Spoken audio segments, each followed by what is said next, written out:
Very nice tan. Recording in progress. That's a good thing, too. Good evening. Time being 7 o'clock. I call the April 10th, 2024 meeting of the Franklin Town Council to order. Please pause for a moment of silence.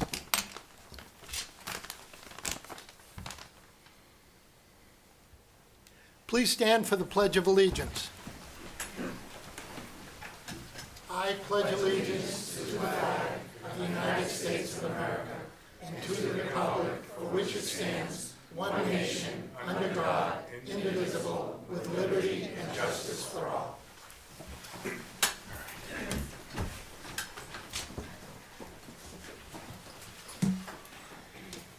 Announcements from the chair. A note to residents: all citizens are welcome to attend public meetings in person. To view the live meeting remotely, citizens are encouraged to watch the live stream on the Franklin Town Hall TV YouTube channel or the live broadcast on Comcast Channel 9 and Verizon Channel 29. Meetings are also archived by Franklin TV on the Franklin Town Hall TV YouTube channel and shown on repeat on Comcast Channel 9 and Verizon Channel 29. For those who missed the live meetings to participate in the meeting remotely, citizens are able to join a Zoom webinar using the information provided on the agenda on the town website. I'll quickly go through them. The webinar ID is 826-9683-9444. And there is a link on the town website as well to click on and go. Participants who wish to speak during the webinar must enter their full name and email address when joining the webinar. All participants will be automatically muted upon joining the webinar. In order to speak, participants who have entered full name and email address will need to select the raise hand function to request to be unmuted. All speakers will be required to state their full name and address before commenting. The other announcement from the chair is Councilor Frangillo is participating remotely this evening, so he'll be on Zoom. And upcoming events: the Town Council office hours will be held April 18th from 8:30 to 9:30 at the Senior Center. The next Town Council meeting will be a joint meeting with the school committee. It will take place at the Franklin High School Auditorium on April 24th at 7 p.m. Okay, that's all the announcements from the chair. We'll now move on to citizens' comments. Citizens are welcome to express their views for up to 3 minutes on a matter that is not on the agenda. The council will not engage in a dialogue or comment on a matter raised during citizens' comments. The town council will give remarks appropriate consideration and may ask the town administrator to review the matter. Is there anyone in council chambers that would like to speak on an item not on tonight's agenda? Mark, please come forward. Just name and address, please. Thank you. Mark Minichelli, 31 Longfellow Drive in Franklin here. I just would like to address briefly the position of the sustainability coordinator that was in the current budget that I understand perhaps has been pulled out. I completely understand that we're in a difficult situation regarding budget this year, and I fully support fully funding the schools. However, in addition to that, I just want to make a comment about what I believe the sustainability coordinator can bring to the town. I believe that given some time, and I don't know how much time, but some time, that sustainability coordinator position will more than pay for itself in the ability to bring grants in to our town. So I'm not equipped today to show data for that, but I think maybe myself and a few other citizens can pull together some data from other towns where we can show you some proof that that position will be able to sustain itself and perhaps even bring in more funds than it costs. So I just wanted to share that with the council tonight. Thank you, Mark. Is there anyone else in council chambers? Paul, just name and address, please. Thank you, Mr. Chairman. Paul Schaap, 6 Carpenter Drive. I addressed the council last time on the budget dilemma that we're facing. I just want to reiterate, there was $350,000 taken away from the school department in 2011 because of a 1% raise that was delivered that year. $525,000 was taken away the year after for that 1% raise. The town administrators have talked consistently about shortfalls, particularly in the budget side for the school department. I've grown up and been educated in this community. I've worked in public safety in our community for 35 years and seen the current budget situation repeat itself time after time. It's the same movie. It's a repeat every 7 to 10 years or so. Different cast members, same storyline. When the budget problems arise, they arrive in the same fashion and have similar approaches. In the 80s and 90s, it was we're all in this together. Today, it's one Franklin. My personal observation is that these cliches and sayings only seem to arise when the school committee acts in their own self-interest and votes on those self-interests and emotions rather than financial realities and fiduciary responsibility. When we sign contracts that we know are unaffordable, we'll just hit up everyone for the money and claim it's in everyone's best interest. We're all in this together. One Franklin. 2011, 2017, 18, 19, 21, 22, 23. Over and over again, our town administrators have rung the bell when the crow's nest of the ship, screaming, iceberg dead ahead, with the school committee screaming, full steam ahead. In all those years, I never heard we're all in this together. One Franklin. Most notably, the school committee is operating in a bubble, ignoring financial forecasts and reality. And most recently, doubled down, voting pay increases over and above what's affordable. Votes are taken are almost a poke in the eye to every other municipal employee and department. If other municipal departments had the ability to completely ignore financial realities and provide raises over and above what's financially responsible and prudent, what would the response be? One Franklin? We're all in this together? I don't think so. The facts, figures, financial forecasts, and professional guidances are given and ignored and not acted upon. I reiterate now what I said at the Capitol meeting. Since 2008, the school department has lost a total of 28% of the student population. That's 1/3 of their enrollment. By their own numbers, the school department sees a decline of 100 to 150 students per year at a cost of $17,000 per student, figures from them. That's $1.7 million. That's on the low side. We closed the school building. By the time it finally closed, that was long overdue. We've been talking about redistricting for years. Nothing's been done. I would like anyone to name an organization that loses business by 1/3, 30%, yet requires significant increases to its operating budget. My property and taxes increased $1,500 this year. The new Tri-County school debt has not hit my tax rate yet. In 2021, we added the Community Preservation Act, adding 3% to the real estate levy on our increase. Paul, you're over the 3 minutes, so finish your thought. Okay. Sewer rates went up 20%, and will go up another 15% next year, 10% year after for 45%.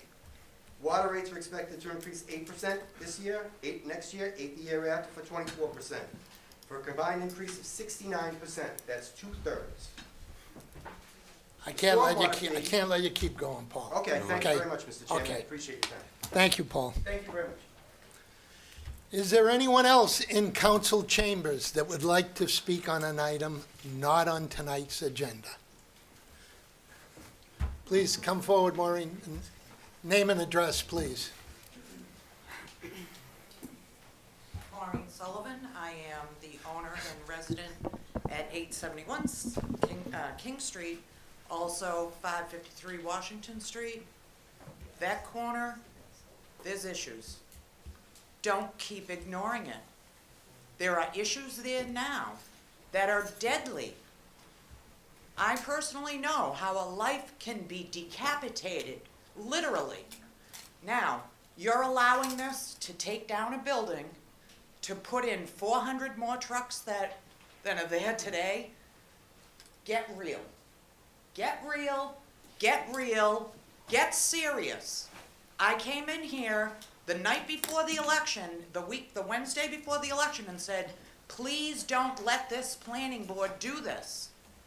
And you told me election day you didn't think I was serious. I am so very serious.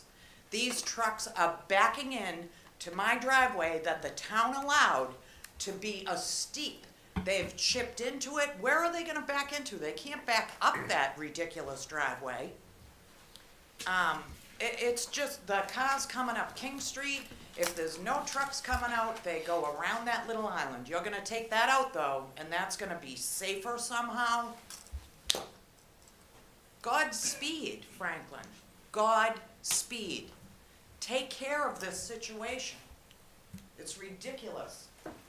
I don't want anyone in this room, any of you people, anybody here, to call someone up and say, we're sorry, ma'am. Your child is gone because their head was ripped off from the back of a 53-foot truck. Well, which one was it? Was it the first 300 that are already there today, or is it gonna be the 708? And you're filtering this into a bottleneck situation. It's ridiculous. Our self-proclaimed king of potholes, you have an open invitation to drive your Royal Highness up and down King Street as many times as you would like. And I guarantee you, the potholes in front of my neighbor's house across the street that are so very noisy since UPS moved in.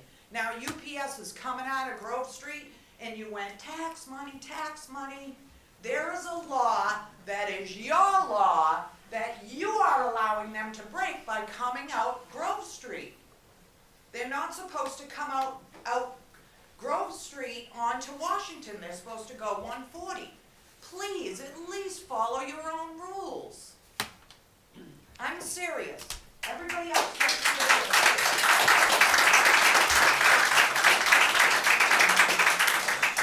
Thank you, Maureen. She's right. Okay, is there anyone else in council chambers that would like to speak on an item not on tonight's agenda?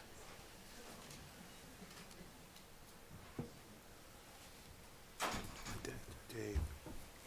Please come forward, name and address. Please, Dave. Thanks, Steve. Dave and Dave. Couple of days. Good to speak. Dave Callahan, 30 Plain Street. Dave McNeil, 85 Cross Street. First, I want to thank you for your time and dedication to our wonderful community. And as we collectively face the financial challenges ahead, it's imperative to realize the stark reality. The town of Franklin is grappling with a $10.1 million shortfall, and the school department will need $9.3 million increase in fiscal year 2025, $7.3 million just to maintain current service levels, and an additional $2.1 million to stabilize and partially restore from cuts that were made last year. In an effort to fund the school budget, there's been a reliance on temporary measures such as one-time investments, deferred projects, and depletion of reserve accounts. However, these strategies obscure the reality. The annual cost of educating students has risen far beyond what a 2.5% increase can accommodate. Yesterday, the school committee voted to approve the FY25 school budget in the amount of $81,319,261. We're asking for the town council's support to fully fund this budget that addresses a $9.3 million increase, up to and including initiating an operational override for the community to vote upon as a ballot question in time to fund the FY25 budget. We recognize the economic impact that this request has on our community, and it's not a decision taken lightly. However, there are consequences of inaction. Without intervention, we can anticipate a future of continued layoffs, overcrowded classrooms, rising user fees, and a pay-to-play system for athletics, and a general decline in services across the board. Fully funding the school committee's approved FY25 school budget will stabilize our budget moving forward, allowing the school district to maintain appropriate class sizes, provide much-needed mental health support, keep up with rising cost drivers and obligations, and continue to provide the host of educational services this community has come to expect.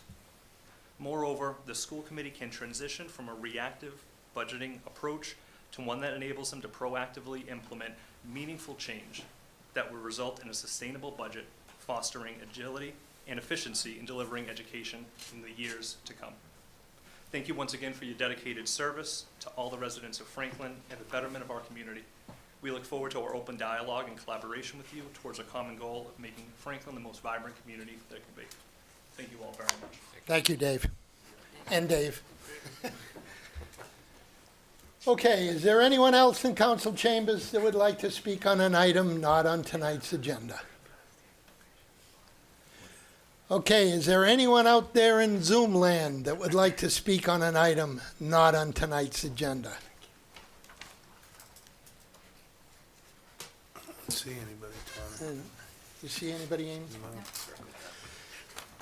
Okay, moving on.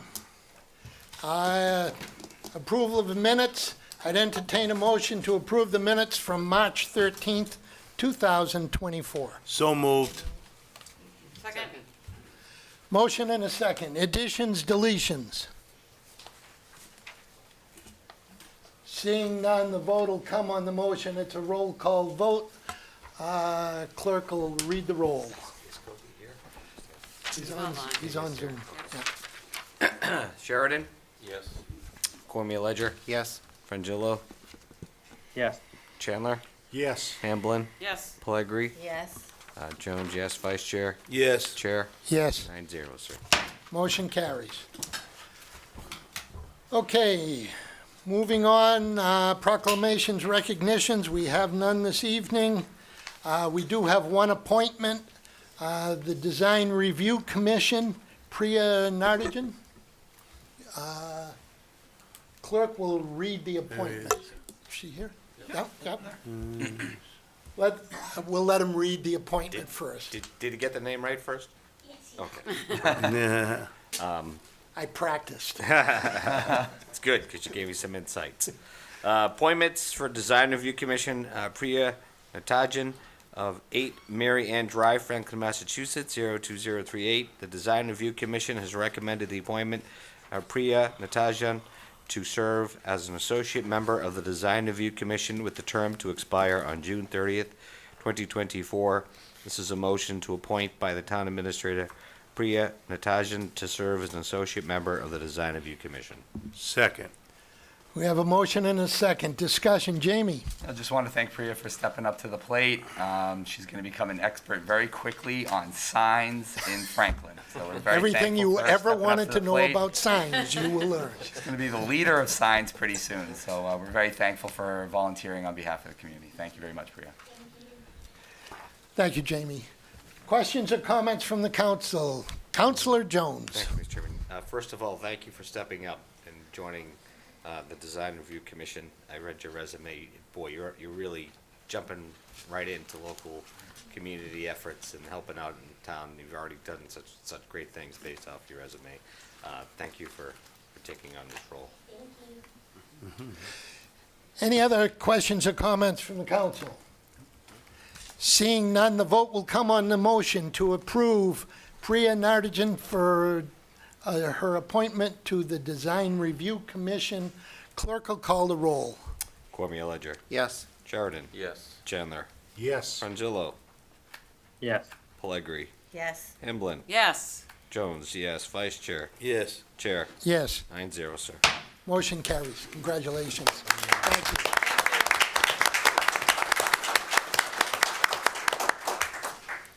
Okay, next item on the agenda, we have a couple of public hearings this evening. The first public hearing is on license modification, change of offices, and change of stock interest of a Section 15 retail package store license, Table and Vine Incorporated, located at 348 East Central Street, Franklin, Mass.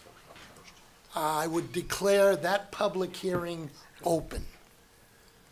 And where it is a public hearing, I would Are they here this evening? Anyone here? This for- is, The first one on the stock options is it the stock of interest, item A, table and vine. Yeah, that's Table one and of- vine, is that Michael Gold? I think Michael might be on Zoom. Michael?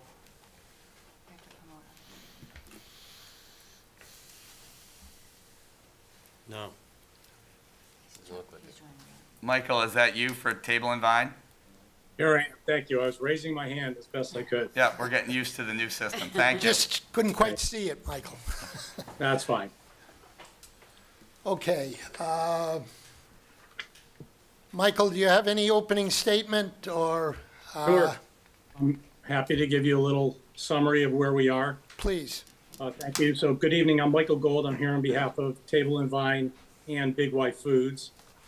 And as I believe you all know, Table and Vine's a wholly owned subsidiary of Big Y Foods. And as a result of this ownership structure, we're required to obtain approval from the various local licensing authorities and the ABCC when there's a transfer of stock interest in Big Y.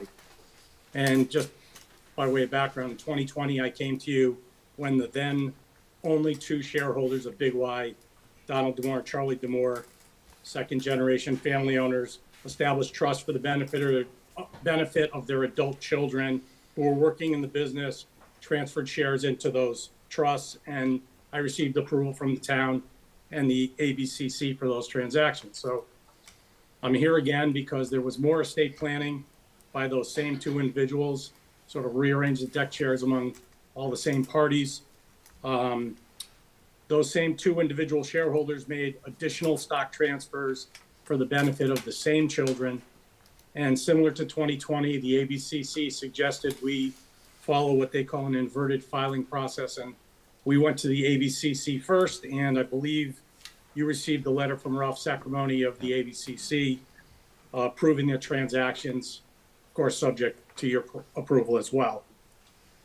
So high level summarizing the transactions, Donald and Charlie DeMore, who were those individual shareholders, they transferred additional non-voting Big Y shares into those same trusts I mentioned for the same children who are the third generation family owners. At the same time, Donald DeMore transferred his voting shares to his son, Michael, who's also one of those individuals. And Michael's an officer and director of Table and Vine and Big Y. And then Charlie DeMore and Michael DeMore transferred all of their voting shares of Big Y into a voting trust they established. And they are the only trustees and the only beneficiaries. Again, these are all estate planning moves to make sure that the family controls the business and continues, for generations to come. We had a couple other related changes to the officers and directors. Charlie DeMore and Claire DeMore Daly have resigned as officers and directors, and the new additions to the officer and director ranks are Christian DeMore and Nicole DeMore Schneider. Their children, they're both existing trust beneficiaries and current directors of Big Y. Just mention that there's only one person in all of this paperwork that is new to the party. He's a trustee of the Donald DeMore Gifting Trust. His name's Todd Schneider. He's Donald's son-in-law. So that's it. I know there's lots of documentations, but pretty simple, I think. Jamie? Yeah, through you, Mr. Chairman. This is one of those examples of things that really, if the ABCC ever really got it together, we would never have to deal with this. This has no actual application to the store across the street. This is just shareholders changing. This is a corporate board structure issue. And we usually, this is an administrative house cleaning item that really should never even be coming here. But we have to have it as a pass-through agency, and I just wanted to summarize that really quickly for the board. Thank you. Thank you, Jamie. Michael, you all set? I'm all set, yes. Okay, where this is a public hearing, I will go to the public first. Is there anyone in council chambers that would like to speak on this license modification? Seeing no one, is there anyone out there in Zoom land that would like to speak on this license modification?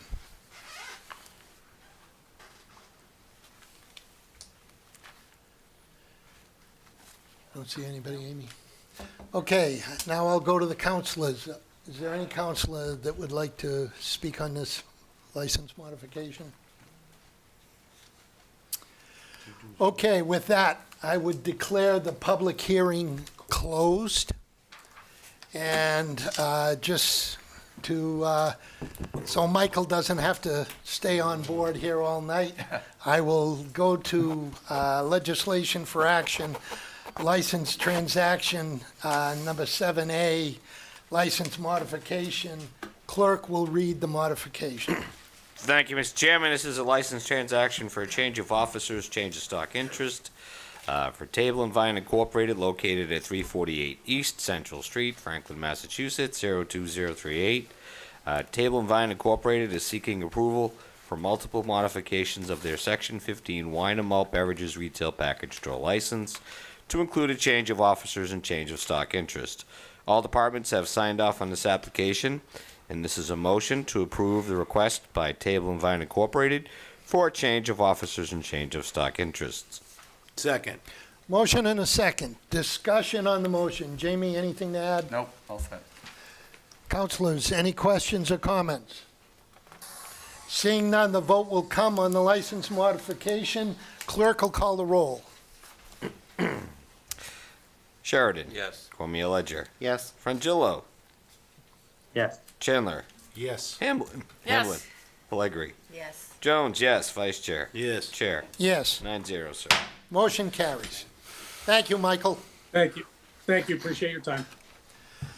Okay, next, we have a second public hearing on a new Section 15 all alcoholic beverages package store license and approval of Michael Gannon as the manager, Shikshapatri Corporation doing business as Dacey's Market and Deli located at 353 Lincoln Street, Franklin, Mass., and I would declare that public hearing open.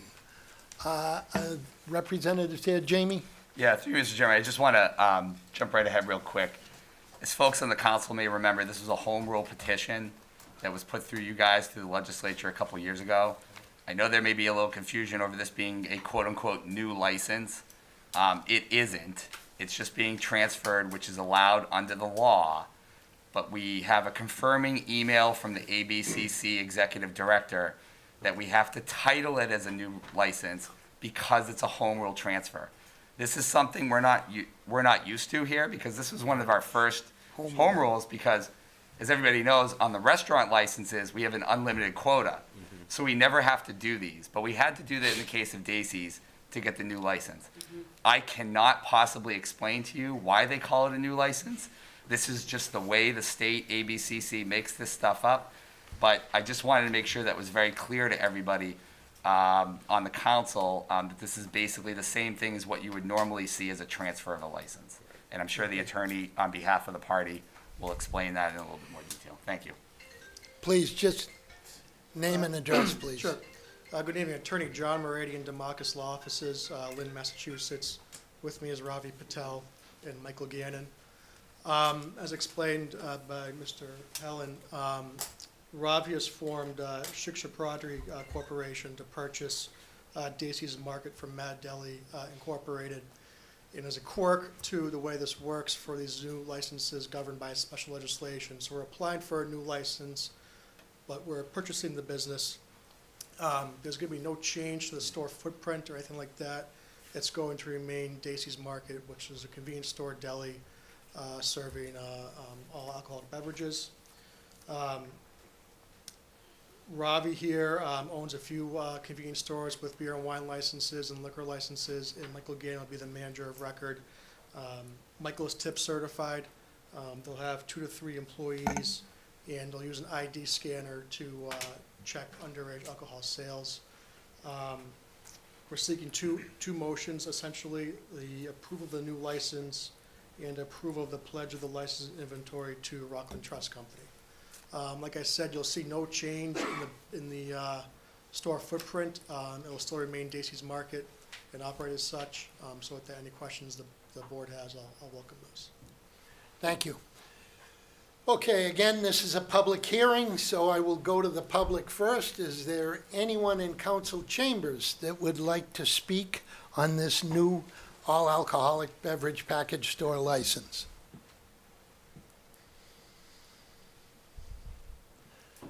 Seeing no one in council, oh, please, come forward. Just name and address, please. My name is Krunal Contractor.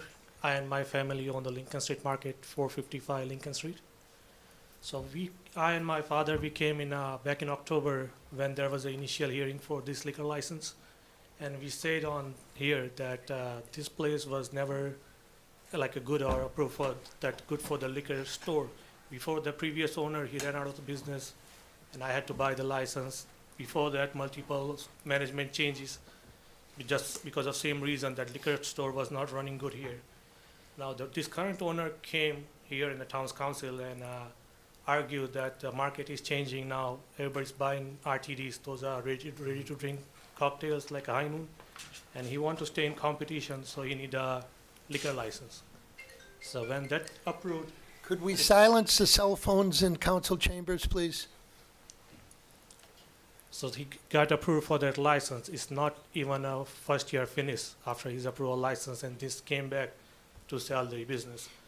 Now, as everybody knows, what's the price of liquor license in Massachusetts? It at least starts from $200,000.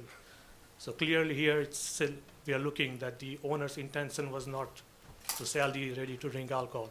It was literally just get the liquor license, not 1 year, sell it, make some chunk of money. And the second thing I would say, there are multiple beer and wine stores in town. Probably tomorrow, if this license get approved today, tomorrow they will come, hey, we also want to stay in a competition. We need liquor license too because the Tardesi's market got approved.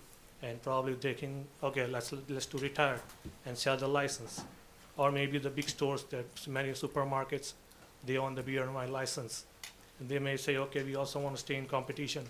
We need those liquor license too, so we can sell those RTDs. So that's not going to be the good practice for the businesses. So I request town council members to deny this application, send the message that the town of Franklin is not good for this kind of practice. Thanks. Thank you. Attorney Sorrell. Yes, this, as I've told you on other occasions, increased competition is not grounds to deny a license, number one. Number two, you folks made a determination when we petitioned the legislature that there was a public need at this location for an all-alcohol license, so the only issue before you tonight, in my opinion, is the suitability of the transferee. Thank you, Mark. Thanks, Mark. Okay, is there anyone else in council chambers that would like to speak on this new alcohol beverage package store? Please come forward. Name and address, please. Hi, my name is Jack Patel from, thank you. He's our resident He does that every meeting. So my name is Jack Patel. I'm from Union Street Wines and Liquors, 317 Union Street in Franklin. I totally agree with him. When this license was issued, as I was understand, it was non-transferable license, and that is why ABCC is using this different languages so we can get a new licenses. I would request the council to please reconsider this because there are big supermarket who's trying to get a liquor license and they will definitely use this against us who's trying to, to stay in a market. We definitely cannot survive against BJ's or Big Y's, and we can't fight against their lawyers and everything. So please, it's just a request to reconsider this transfer and try to look what's a loophole they're trying to use here. Thank you. Thank you. Is there anyone else in council chambers that would like to speak on this new all-alcoholic beverage package store? Can I just repeat one? You certainly can. As Attorney Sorrell said, this public need is not, it's been found at this location by the town, approved in this location. This license is not transferable to any other location in town. It's limited to that. That location, exact spot. yeah. Just want to note that. Yeah, Right. thank you. Is there anyone else in council chambers that would like to speak on this all alcoholic beverage package store license? Seeing no one, is there anyone out there in Zoom land that would like to speak on this all alcoholic beverage package store license, this new license? Yeah. There is one person. There is one? Matthew Porter Esquire Uh, and Kyle Vieira. There's two. Two. Okay, Matthew, you want to take him first, please? Thank you, Mr. Chair. Thank you, Council. My name is Matthew Porter. I'm the attorney for Liquor World, located in Franklin as well. Our issue tonight with this application is certainly not the applicant themselves. We don't have any indication that they're unfit in any manner whatsoever. We do, however, have an issue with the manner in which this has been brought forth. Mr. Helen stated at the outset that, essentially this was an ABCC issue and this should be treated as a transfer and not as a new license. I do take some exception to the way that he presented that. The reason that this needs to be brought forth as a new license is because when the home rule petition was approved for this location, it was approved in a manner that stated that the license cannot be transferred. Right. And so as a result of that, it does trigger the fact that this is now should be and needs to be considered a new license. Now, flashing back to the prior time, the previous hearing, the town did find a public need, but before that hearing was an applicant who was stating, I don't want to operate as a full liquor store. I simply need this all alcohol license in order to sell high noons and products of that nature in order to continue to operate the deli. So my question for the applicant tonight and for the board is, what is this new applicant's plan for the store? Is the plan there to still operate as a deli with alcohol just as an ancillary item, or is it going to be that a month down the road, 2 months down the road, the deli is gone, this turns into a full-blown liquor store, and now you have something that does not meet a public need, in our opinion, in the town? Because there's a package store a half a mile away. Franklin is already over quota for liquor licenses. So I think what really needs to be asked here, because of the fact that this does now trigger public need again, is what is the applicant's plans for this location?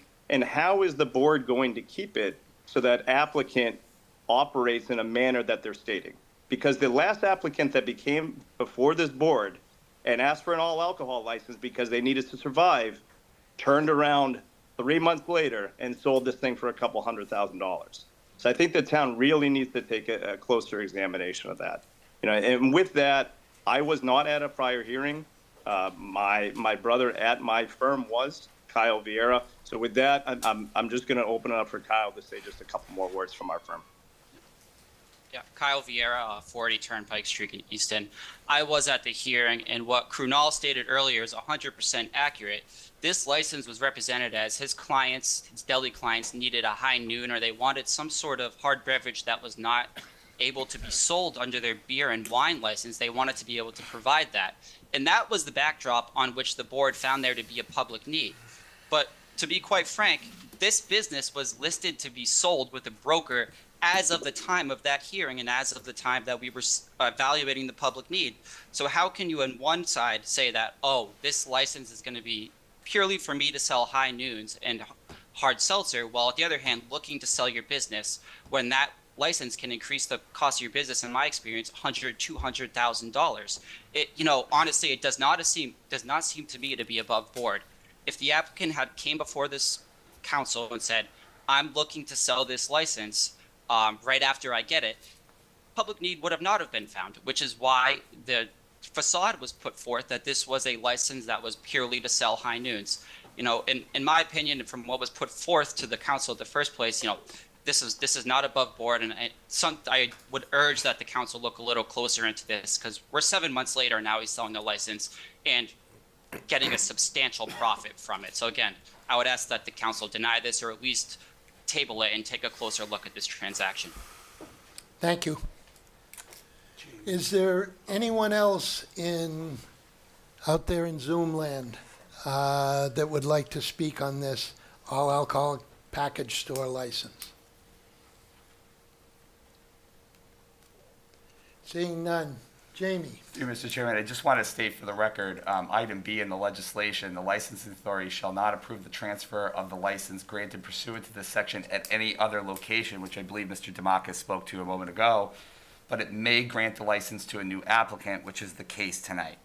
So The in home terms- rule, the home rule allows the license transfer of this stays. license. Exactly. At that location, that which is the current location, is allowed under the home rule. That is just in the legislation and it's there. I just wanted to make sure the board was aware of the legislative interpretation. Well, that was going to be my question. I just wanted to make sure that the home rule piece of that Right. license stays intact regardless of what we does. do.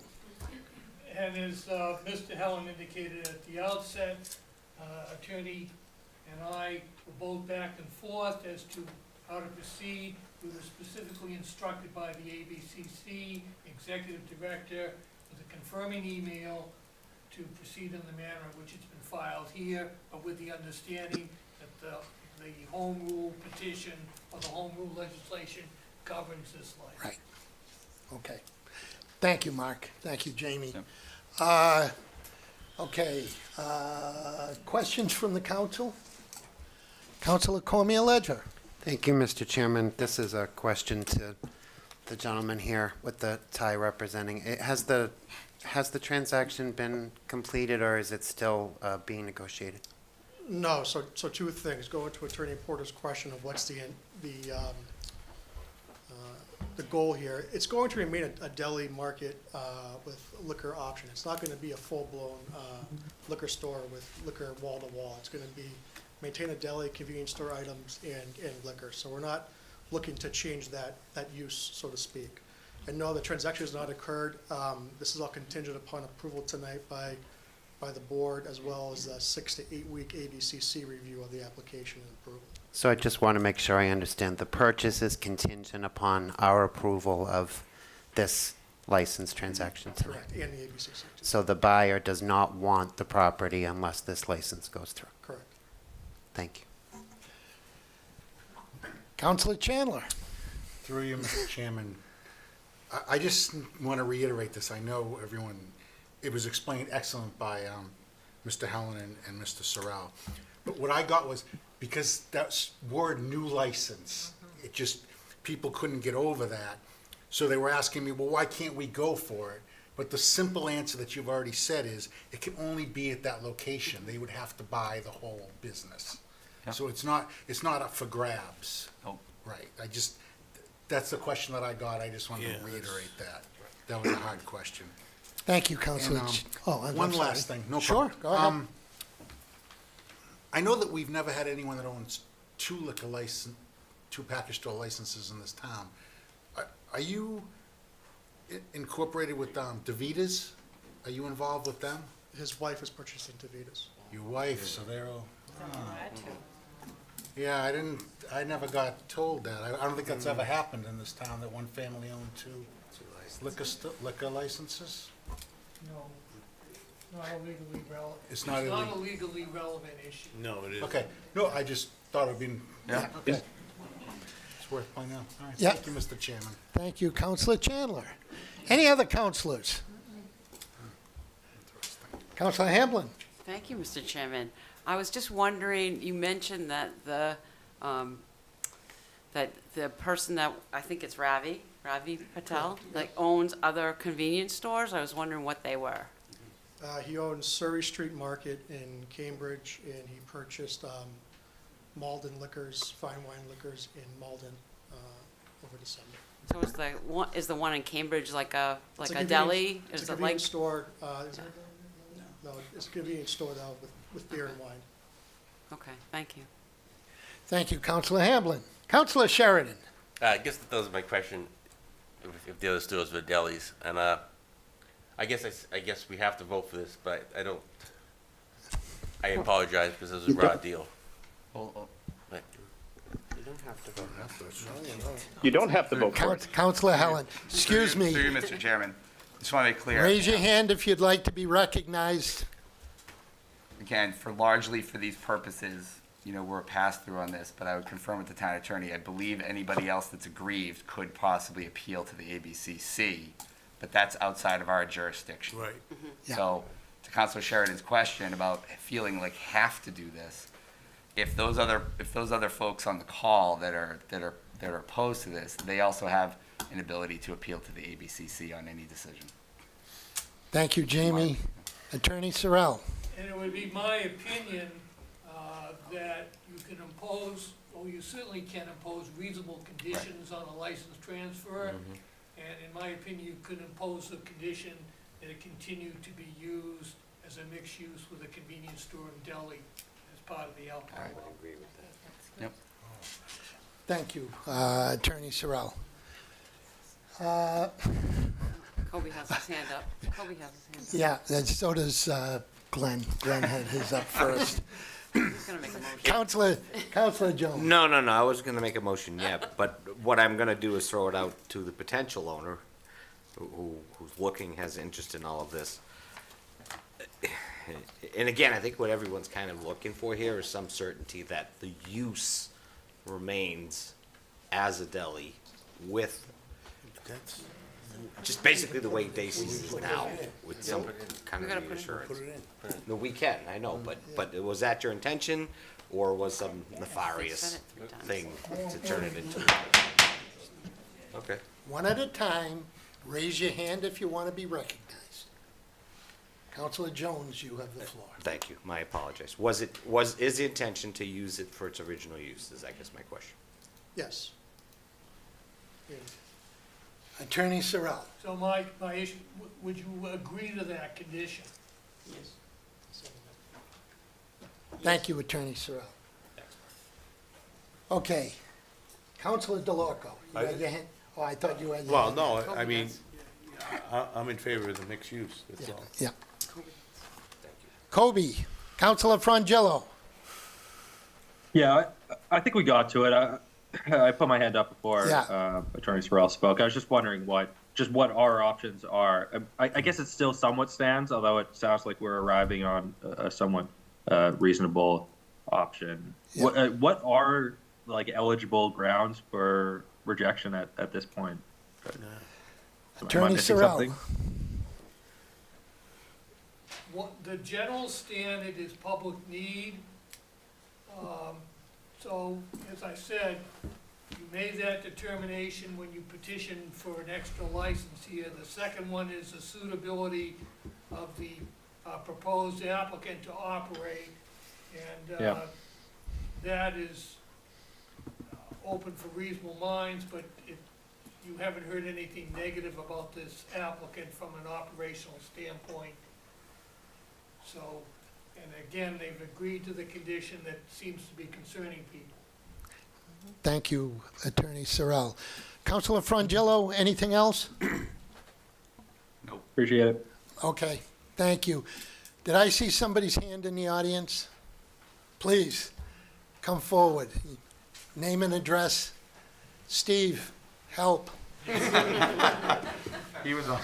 He's got a tie off now. Yeah, you got to take the tie. Denise Holt, 26 Cooks Farm Road. I just need clarification on this particular subject, that it's going to be deli first and then the alcohol second, because what's the difference between a deli and a convenience store? Oh, I see what you're saying. I think they're two different. A deli is you're serving a lot of food. A convenience store, you go in and get whatever, but the deli, you're serving prepared food versus a convenience store such as 7-Eleven. To me, that they're two different things. Again, that's something we can make as part of the license. Okay, is there anyone else that would like to speak on this new all alcohol license? Good. I will declare the public hearing closed, and we will move to, again, for those folks that are here, so they don't have to wait through a lot of others, we'll go to license transaction 7B. new section 15, all alcoholic beverage package store license, and approval of Michael Gannon as manager. Clerk will read the license transaction. Thank you, Mr. Chairman. This is a license transaction for new section 15, all alcoholic beverages package store license. Shikshapatri Corporation, doing business as Dacey's Market and Deli at 353 Lincoln Street, Franklin, Massachusetts, 02038. The Shikshapatri Corporation, doing business as Dacey's Market and Deli, located 353 Lincoln Street, Franklin, Massachusetts, 02038, is seeking approval for a new Section 15 all alcoholic beverages package store license and to approve the manager, Michael Gannon. This is a motion to approve the request by Shikshapatri Corporation, doing business as Dacey's Market and Deli, located at 353 Lincoln Street, Franklin, Mass. 02038, for a new Section 15 all alcoholic beverages package store license and to approve the manager, Mike Gannon. Second. Motion and a second. Discussion. I think Councilor Frangillo had a question. His hand was up. Yeah, I just wanted to clarify. I think we're all arriving at a similar place. I just wanted to clarify that the procedure is correct. Do we need to be making a motion to An amend? amendment. Motion to amend. We're going to make an amendment now. Yeah. Okay, so this is opening that, and now we're making the motion to amend. Once we put the motion on the floor, there's a motion and a second. Got it. Thank you. Appreciate Now it. we go to an amendment to the motion. Got it. If somebody would like to make an amendment. Amendment. Councilor I'd like to Shelley. make a motion to amend that it maintains a full deli. Is that the full text? Let's clarify with Attorney Sorrell. I would say something in the nature of continue the present operations as a convenience store and delicatessen in the same manner in which they have been operating. Does that work for you, Councilor Sheridan? Yes. Is there a second to that amendment? Second. I'll second. Okay, there's a motion and a second to the amendment to maintain the operation as it currently exists. Discussion on the amendment? Councilor Chandler. Quickly, Mr. Chairman, what is the process if they break this? Is it, They're in, like, how many chances does, the first, like, how we do a liquor license, you get shut down for a couple days, and then eventually you lose the license? How does that work? this is actually breaking the license, if I'm not mistaken. Thank you. You would have options to enforce. Not the least of Same way, which, suspension, revocation. yeah, It's a range. we could revoke it, Okay, thank you. I just want to know what the consequences were. exactly. Councilor Pellegrini. Thank you, Mr. Chairman. Should we be mentioning any place in this that this is under the home rule license? Because later on, if we look at this, I don't mean later on next week, years, we might not understand this. We may have different people here. Should we, through you to Mark, list it some way, home rule? It's already, The application, which is filed, which we hear first is an ABCC application, which identifies that there's no downside if you want to reference it in the motion of approval it's chapter 346 of the legislative acts of 2022. Right. okay. In order to do that at this point, we would have to either make a new amendment or withdraw this one and make it part of, Make one big amendment. exactly, but I have a motion and a second on the floor. So, I'll withdraw it. thank you. Will the second withdraw? I'll second. Thank you. Now, Councilor Sheridan. Make a motion with the council, whatever that. Mark, you want To the chapter 346 of the act, chapter 346 of the acts of 2022.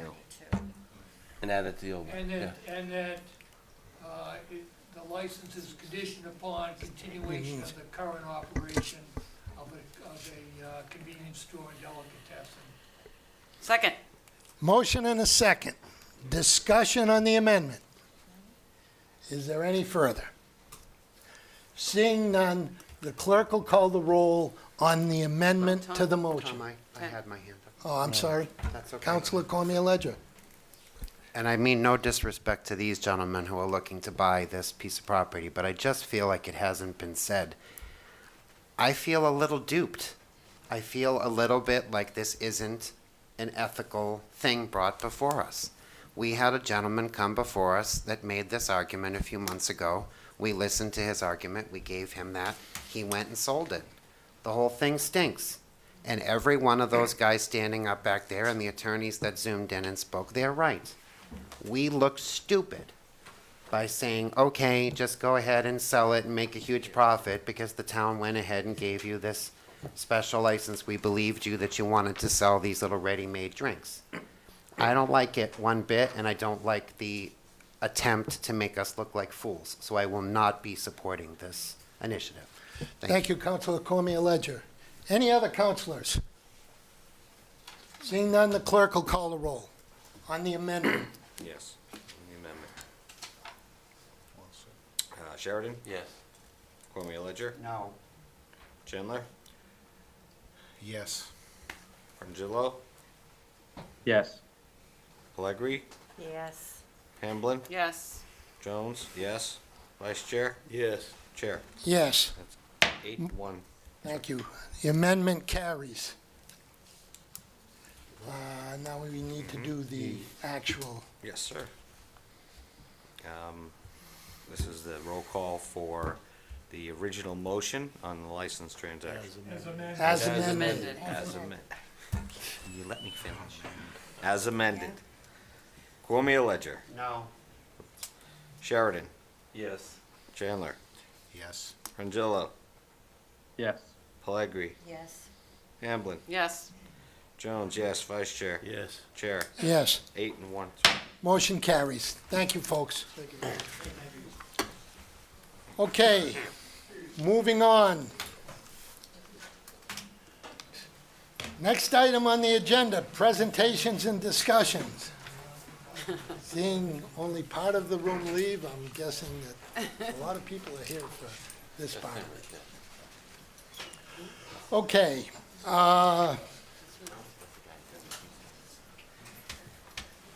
The discussion this evening is the Franklin Town Council support for proposed General Law Chapter 40B, Affordable Housing Project at 444 East Central Street pursuant to DHCD's Local Initiative Program, LIP.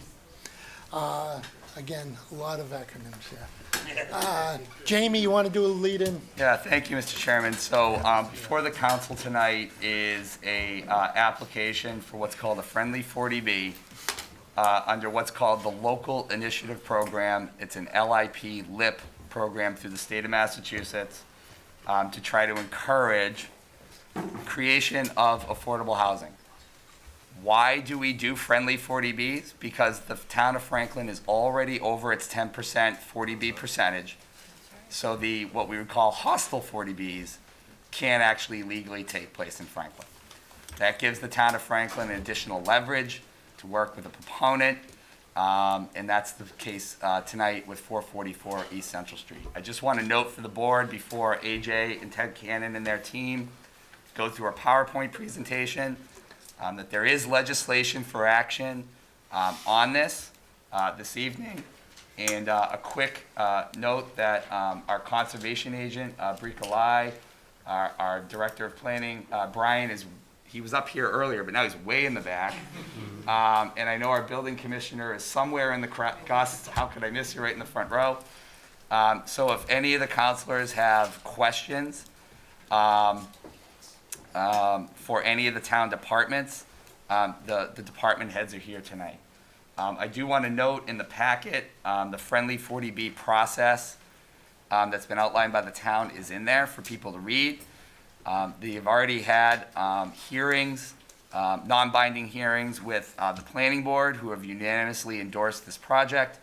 And they're still going through, they'll eventually go through Conservation Commission again, but they've done a preliminary review with Conservation Commission. And that Conservation Commission has already given their preliminary endorsement to the project too. People ask me all the time, why have those boards approved this project? There's many reasons, but notably I would say right out of the gate, the project proponent has listened to all of those boards who normally deal with permitting. And as you'll see, they've incorporated a lot of the comments, not everyone and not to everybody's perfect satisfaction, but they have incorporated a lot of the comments that they've heard from the town staff, planning board, Conservation Commission, building commissioner, and even a lot of the residents have had conversations with the developer, and the developer has taken under consideration all of those elements. So without further ado, Mr. Chairman, if you're so obliged, maybe pass it over to Mr. Cannon, I believe, who's going to do an introduction. Please. Thank you, Mr. Helen. Thank you, Mr. Chairman, council members. We're happy to be here tonight. If I may, Mr. Chairman, from Tag Central, LLC, AJ Alvisos would like to address the council. Good evening, Chairman and councilors.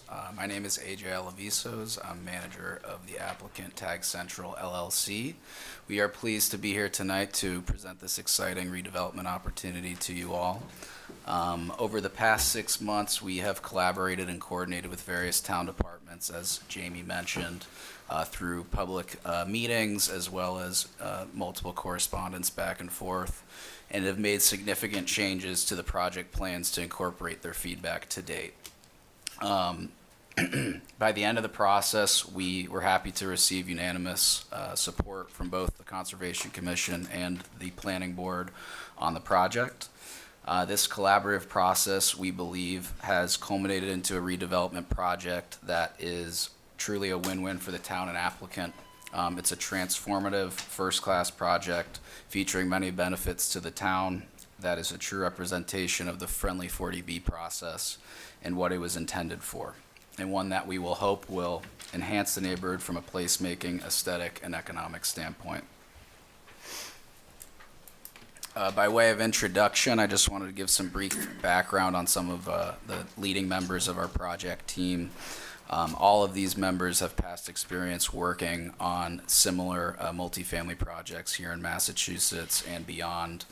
I personally have also worked with the majority of these team members on multiple past multifamily projects of similar size in Massachusetts, including a friendly 40B very similar to this one. Furthermore, the majority of these team members have direct local experience here in Franklin.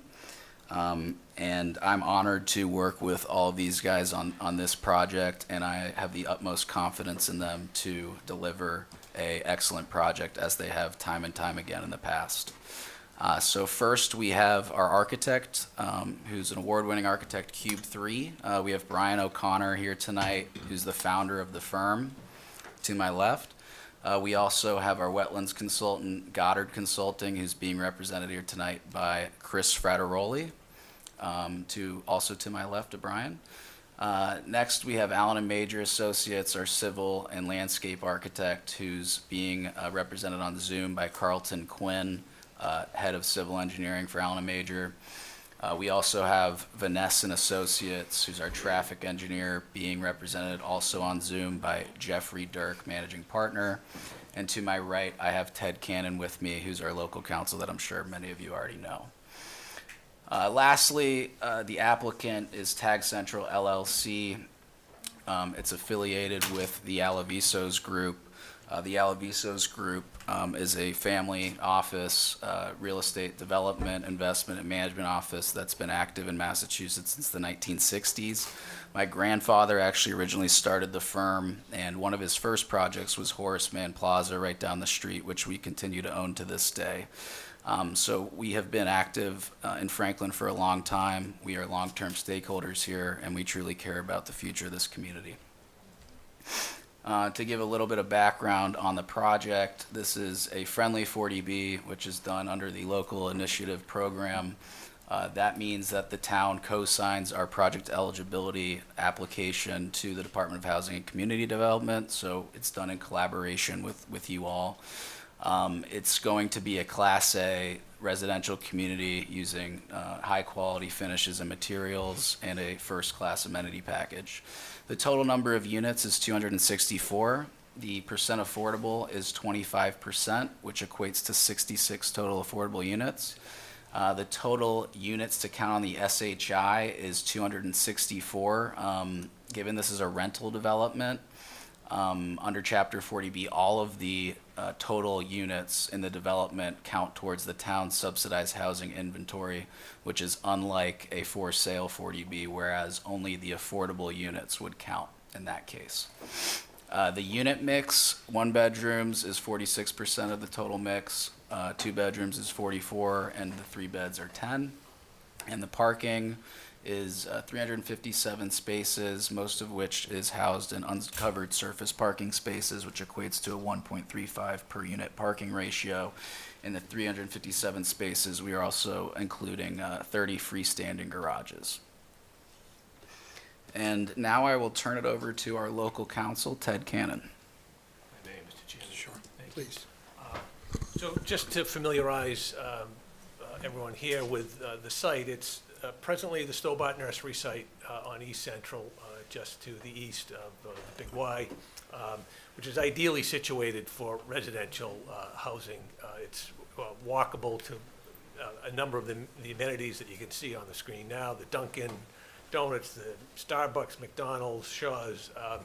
It's approximately over a mile away from the T-stop, so an excellent location for both pedestrian and for bicycle access, which would help to cut down on some of the increased traffic on East Central Street.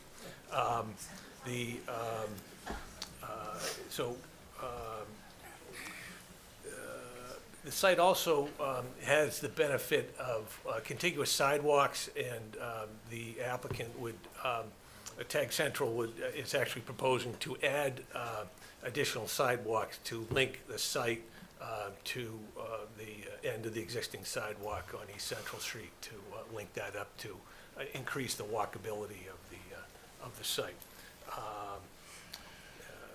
if you could go to the next slide.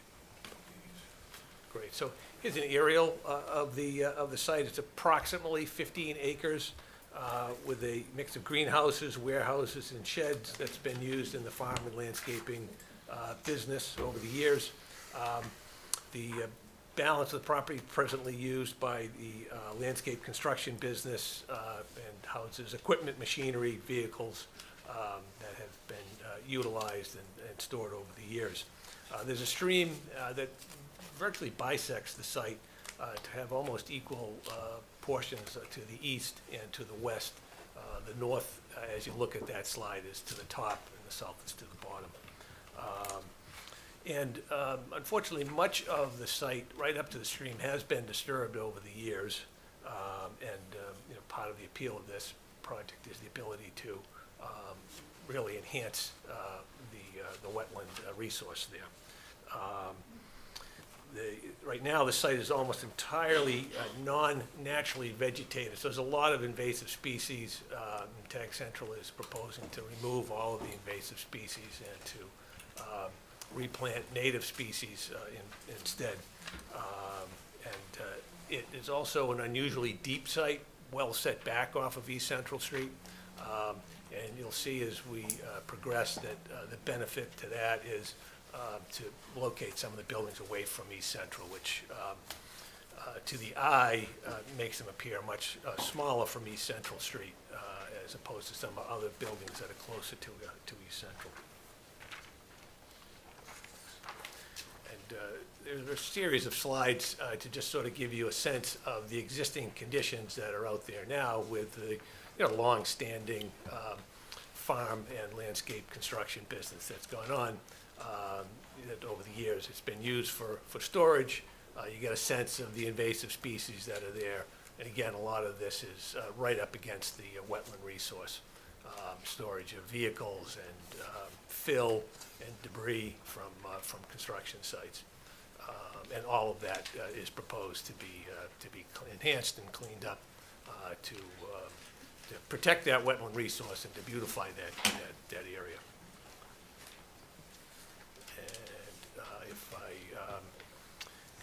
if I may, Mr. Chairman, recognize Brian O'Connor, the architect from Cube 3, who can continue on with the presentation. Please. Great, thank you.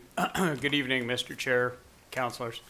What we'd like to do is take you on a sort of quick walkthrough of the site, explain a little bit about what is being proposed out there, and hopefully kind of give you guys a really good idea of what we're trying to do. So we've now rotated the site. So in the lower left corner, you'll see the arrow indicating north is to the right of the page, and we have East Central kind of running up and down the right-hand side. So you come in from the site on the right-hand edge there. I'm going to see if this pointer works. Yeah, right here is your main entry to the site. And as you come in, the site has this sort of looping turnaround area, which allows you some parking for visitors, as well as access to the first building you come to, which is the clubhouse.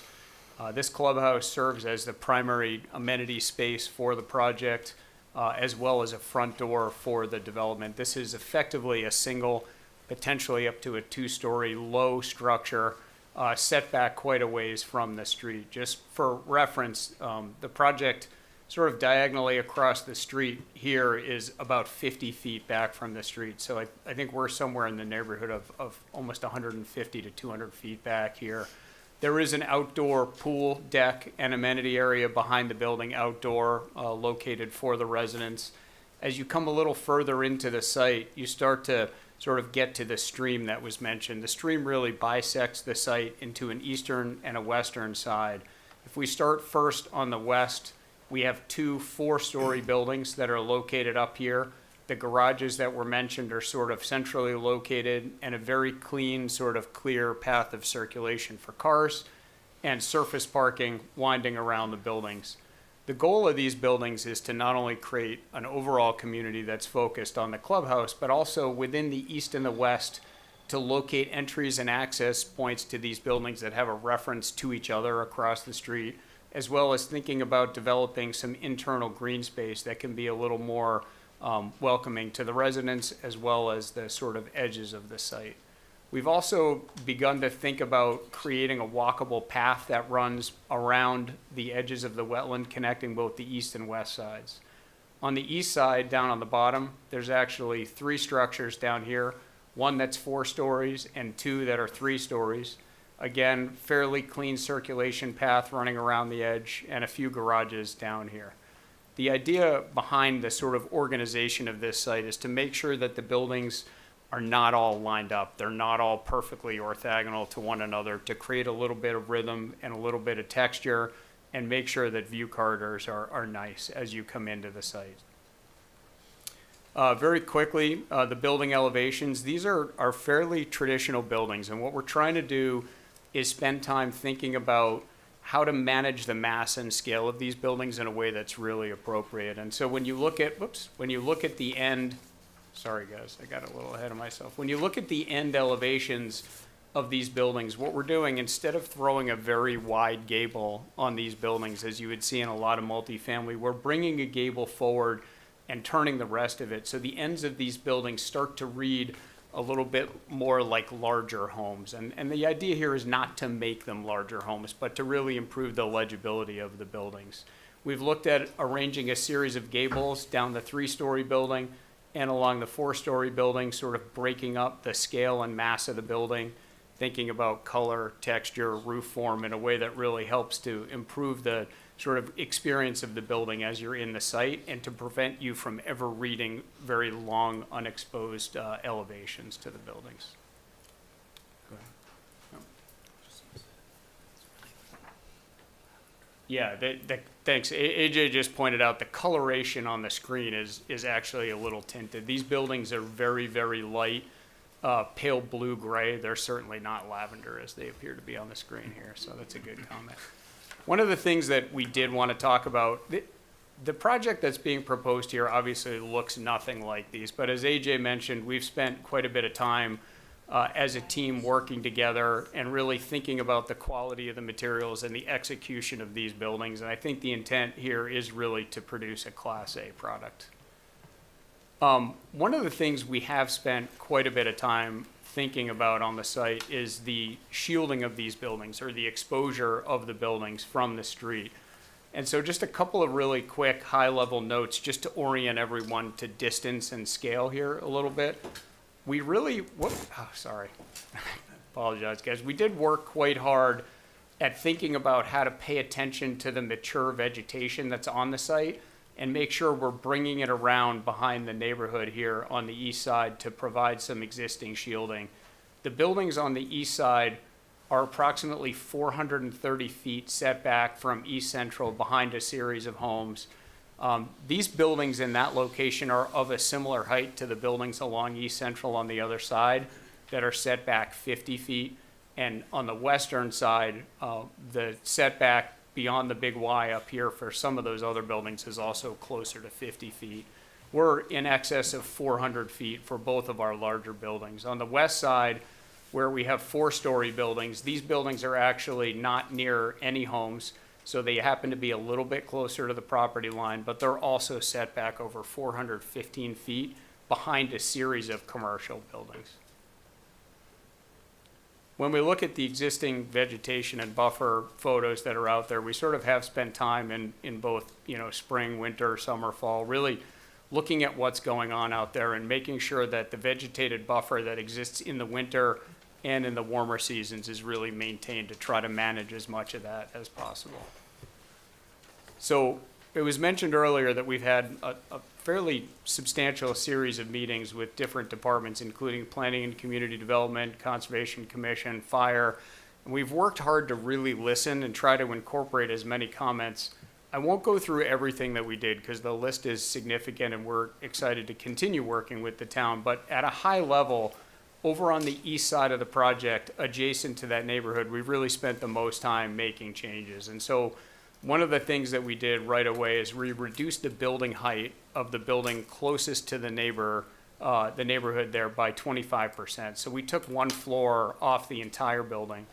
We also relocated some of the buildings from the edge of the site deeper into the site to increase the overall setback. We also eliminated or relocated some of the proposed development in this area to not only improve the preservation of the mature buffering there, but there's also about a 15-foot tall sort of hill that runs along the side of the site over here. And what we really wanted to do is make sure that the elevation and grade change over there was maintained not only as a buffer to the neighborhood, but also to allow the mature vegetation that exists around that area to be preserved intact. We also incorporated a few freestanding garages along the edge of the site rather than open parking in an attempt to, again, to sort of create this layering of scale. So you have smaller building edges that are closer to the neighborhood, stepping up to 3 stories, and then much, much deeper in the site on this side up to 4 stories. We did work quite closely with the fire department on the access and road coordination, as well as the school department to make sure we were paying attention to school pickup and drop off. I'm going to ask Chris to speak to some of the project initiatives related to conservation. Good evening, Council. Chris Frateroli. I'm a wetland scientist with Goddard Consulting. We've been retained on the project to address all of the issues pertaining to the Massachusetts Wetlands Protection Act, as well as the Franklin Wetlands Protection Bylaw. I do want to just reiterate something that was said earlier. We have had informal meetings with the Conservation Commission, and we did receive a unanimous letter of support from the Conservation Commission. So just kind of at a high level to address some of the environmental and conservation issues with this project. As was mentioned earlier, the site really is a who's who of the invasive plants of New England. So a large component of this project will be cleaning up that invasive species dominance, replacing those with native vegetation in an attempt to not only improve the aesthetic appeal of the project, but also improve wildlife habitat value, pollinator habitat, all these things that go along with native vegetation. We do have a couple of small pockets of isolated wetlands on the property. These are not jurisdictional at the state level, but they are at the town level. We anticipate that a small amount of these isolated vegetated wetlands will be filled to achieve the project goals. We are planning on providing replication of those wetlands at a 2-to-1 ratio, so essentially doubling the square footage of wetlands on the site in that regard. We do have environmental assessments that indicate the site is clean from any significant contaminants, but as you saw in a lot of those pictures earlier, there is a plethora of construction and demolition waste, brush piles, fill piles, rusted out vehicles, and all those things, really right up to the edge of the resource area, the stream itself that bisects the property. So as part of this project, all of those are going to be cleaned up, tidied up, and getting those all off-site to really enhance the buffer zone to the wetlands as well as the riverfront area. You know, our goal is to establish a really healthy buffer zone which aids in filtering pollutants that might be running towards the stream, provides shade to mitigate water temperatures, and a variety of other beneficial aspects to having a healthy buffer zone there. So going along with that theme, we also, in terms of managing stormwater, anticipate full compliance with the Massachusetts stormwater standards, because presently there's no stormwater management on the site. So compliance with those standards will ensure that all of that stormwater that is currently running untreated into wetland resource areas will be properly treated and taken care of before it gets to those areas.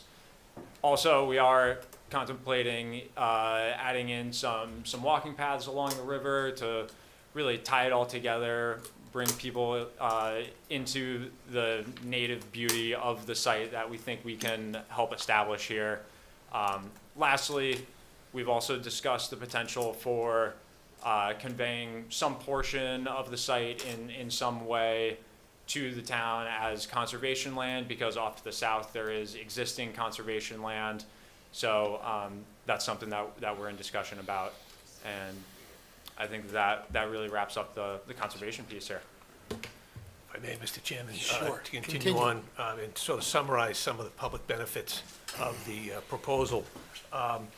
That Tag Central will continue to work with the town to work on long-term strategies for this corridor, which is a critical piece to the town. As I mentioned, there'll be installation of a new sidewalk, approximately 175 linear feet, with a bicycle shoulder installed as well, to provide connectivity to the existing retail that's right down the street, as well as to public transportation further down. To prepare an intersection improvement study and optimal traffic signal timing phasing plan for the all-important King Street, Chestnut Street, East Central Street intersection, which is a key piece that hopefully that can bring some relief to that difficult challenge. That, again, has been mentioned, because these would be rental units, 100%, so all 264 would count towards the town subsidized housing inventory, and that 25% of those would remain as affordable units in perpetuity. That the estimated tax revenue generated by the site would be, at this point, approximately $650,000 annually. And the ability was just mentioned by Chris to redevelop this site and to enhance the wetland resource there, to clean up what's existing there now, and to beautify that, as well as to add needed housing for the town. And there's also the sort of the conservation land in back that Chris mentioned, potentially. And as well, the applicant is committed to assist the town with establishing a local preference for the affordable units, so that up to 70% of those units would be dedicated for Franklin residents. And if I may, Mr. Chairman, just ask Mr. Alavisos to finish up the presentation. Thanks, Ted. Just to highlight some of the high-level highlights of the redevelopment, and why we feel that this project makes a ton of sense for the town. The current zoning for the site, there's a true lack of demand for commercial zoning uses. And it's one of the reasons it stayed the way it is for so long. So in the future, this site, we feel, is unlikely to be redeveloped under the current zoning, and therefore a friendly 40B is a great solution to that problem, given that a rezoning would be far more cumbersome and less successful. Secondly, with the team that we've assembled here, we are going to make this a first-class project that is going to transform the current prominently located underutilized parcel, and we hope enhance the neighborhood aesthetically and economically. It also presents, given it's a friendly 40B, the opportunity for the town to help shape the redevelopment alongside the applicant, as we have done thus far on this process, and we look forward to continuing to coordinate with the town on it. Ecologically, as Chris mentioned, there's numerous benefits, including restoring critical wetland buffer protection zones, which currently are being overran on the site, increasing the wetlands by double, creating nature walking paths around the stream, and really taking advantage of that natural amenity. 4, removing invasive species and adding native species. All of the invasives will be removed and replanted with native ones. And 5, we've had potential initial conversations with the Conservation Commission to convey conservation land for the southerly acreage that's outside of the redevelopment envelope that we showed on the previous slide.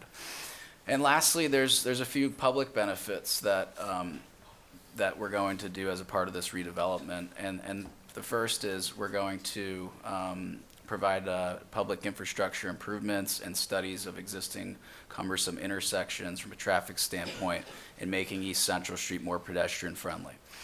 Secondly, we're going to add needed affordable housing, and as Ted mentioned, we will assist the town in getting local preference approved for the affordable units, which would allow designate up to 70% of the affordable units be reserved for Franklin residents. 3, advancing the town's subsidized housing inventory goals to prevent future unfriendly 40Bs from applying. And lastly, a substantial increase in the tax revenue for this parcel. So as you can tell, we are extremely excited about this redevelopment opportunity and believe it represents a tremendous opportunity for the town to transform a long underutilized parcel in its current state to a first-class project and gain significant benefits while doing so, given it's a friendly 40B, including public, ecological, economic, aesthetic, and more. We think this is one of those projects that truly makes sense for the town for all the reasons we stated, and we really appreciate your time and consideration tonight, and we look forward to continuing the conversation with you all. Thank you. Thank you. Thank you, folks. Okay. This is a little bit different than a public hearing. It's not a public hearing, but you will have an opportunity to ask questions. So in this part of the meeting, the council goes first. So with that, Councilor Cormier-Ledger. I get to start off the fun, Mr. Chairman? Well, thank you. And thank you for that presentation, and thank you to everyone in the audience, and thank you to everyone that reached out with your concerns about this project. I think it's fair to note for everybody listening and everybody here that the term affordable housing is a state term. That is an equation, right? That is, they take the market rate of the rent and they reduce that by a certain percentage, and it is deemed affordable. It is different than low-income housing. So everyone needs to understand, by the current formula, a $3,000 rent would be reduced to $2,300. Just ballpark for everybody to understand, and those numbers vary depending on the 1-bedroom, the 2-bedroom, and the 3-bedroom. So while I'm excited that some preferential treatment be granted to Franklin residents, the overwhelming need that we have as a community, quite honestly, gentlemen, is not for more expensive apartments. We have a need for senior actual affordable housing or low-income housing. We have a need for 40B deed restricted single-family housing, so give some families an actual break instead of renting. We already have an enormous inventory of apartments. So my concern, just being honest and frank with you guys, is I wasn't elected to help developers. I wasn't elected to help future people that may come to Franklin. I was elected for the people that already live here. And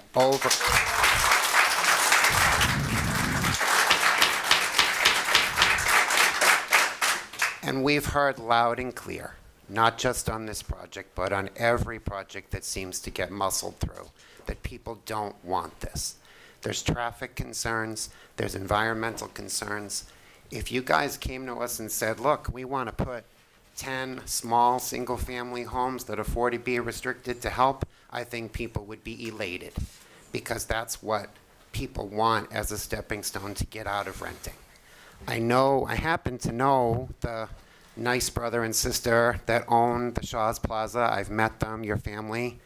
They're wonderful people, and they're truly caring. And I've been in meetings with them where they have vetted every tenant at Shaw's Plaza, and that is incredibly commendable.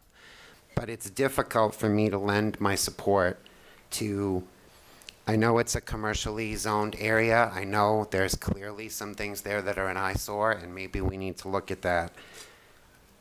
I just don't think it's fair. I just don't think it's fair to all of the people that live right next door. I don't think it's fair. And I truly am concerned about the traffic implications of 140. I will say, however, the added $650,000 tax revenue is attractive, because we all know we need money and we need areas for this money, and we will have to look at that as a group and figure out where can that come from, or maybe a way to utilize that property so it does generate some taxes. But those are my concerns, and those are certainly the concerns that the majority of people have contacted me about, so thank you. Thank you, Councilor Cormier-Ledger. Councilor Chandler. Thank you, Mr. Chairman. Well said, Councilor Cormier-Ledger. You took a lot out of my thing, so thank you. I didn't mean to steal your No, you're not stealing thunder. But as I always start off saying something nice to the people that are here also, AJ, your family has been excellent neighbors with the Horseman Plaza over the years. And it's interesting because Stobart's has been your plow, your landscape, so your families must have gotten along very well over these years. And I'm glad that they trusted you with doing something with their property. That was a nice thing. Okay, now, you, Councilor Cormier-Ledger just brought up that $650,000 annually. It sounds like a good number, but with the 27 3-bedrooms, how many school-aged kids would you say? 60 in your project? Just give me one second. I have that information. Okay. I'm just going with 27 3-bedrooms. I'm not even talking about the 2-bedrooms. Yeah, the estimates based off of comparable communities in Franklin would estimate 50 school-age children. Okay, so I have it at 60. But right off the bat, that's over $1 million that we'll need just for the schools out of that. So we're already 400,000, already 400,000 in the hole. And I'm about to ask these people for an override. And so that was the first thing that came to my mind, was just that we're behind. And the other thing that really, as you're going back to tweak this project with the other boards, there's only one way in and out? There's one way in and out, but we added a secondary fire access road for emergency vehicles at the request of the fire department. Okay, yeah, I saw and that. And all the access requirements in the plan meet code or above and beyond code. Right, and I'm not even gonna talk about the traffic, because I'm sure plenty of these other councilors have things to say about that. But I just wanna touch on the affordable piece. Because you mentioned these so what we're calling affordable is $27,000 a year in rent at this place. I mean, you're spending all your money on rent. Like, I come from an affordable unit. That's how I got my start. My whole trajectory in life was started because I had an affordable unit. But I paid a mortgage, and then I was able to, you've all heard my story before, I'm sorry, but I was able to, save money. These kids, I mean, I don't want to steal anyone's thunder, but how can you save money when like 80% of your rent, your money's rent? These are just the things that are really bothering me. And I don't know, we have a lot of apartments, but that's not a reason to turn you down. So I'm gonna let the other councilors speak. I just wanted to get those points out. Thank you. Thank you, Councilor Chandler. Councilor Plegri. Okay, thank you, Mr. Chairman. To the both of you, you are exactly the way I feel. Things that you My first question is this: who is the owner of this property? The current owner is Wayne Stobart, And why isn't Wayne Stobart here tonight? because we're the buyer and he's not related to this project. He has nothing to do with it. He's the seller of the property. I can't understand a word you're saying because you're not talking loud enough. I'm sorry. He's the seller of the property. He's Right. not the developer, so he's unrelated to this project and what we're doing here. Well, he is related to this project, and I think he should be here to answer some questions, okay? That's my personal opinion.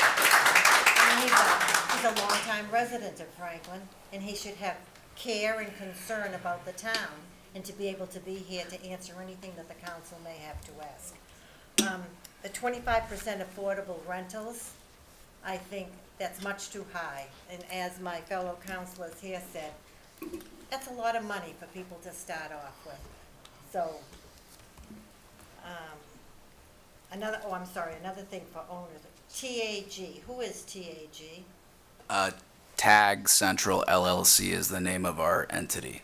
And what did the initials stand for? The Alavisos Group. The Alaviso?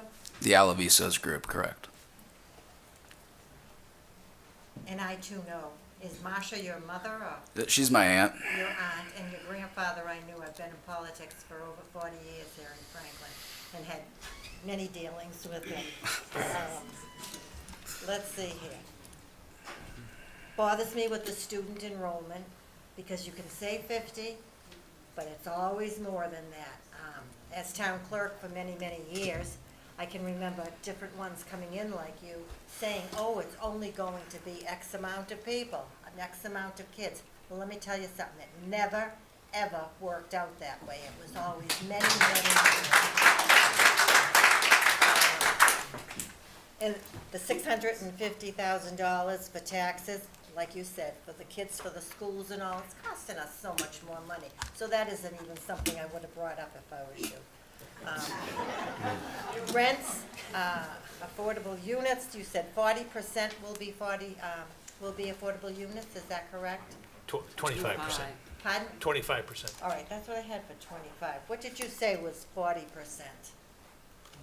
I could be wrong. I could be wrong there. And I just want you to know that I received many, many texts and calls about this, and not one was in favor of the project. And again, we have to listen to our residents. They have spent a lot of money.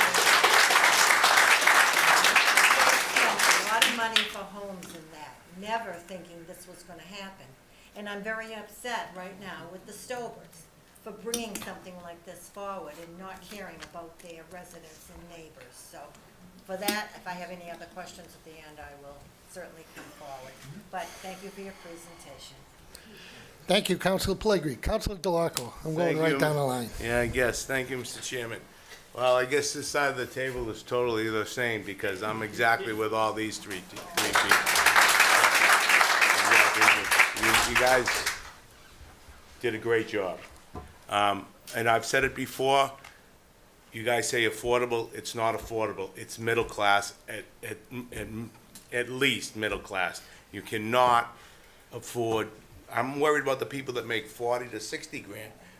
Like Councilor Cormier-Ledger said, I'd love to see 40B houses that are dedicated to us, that these kids can go there and they can save some money and then move on, and another family comes in and moves on. That's what we really want.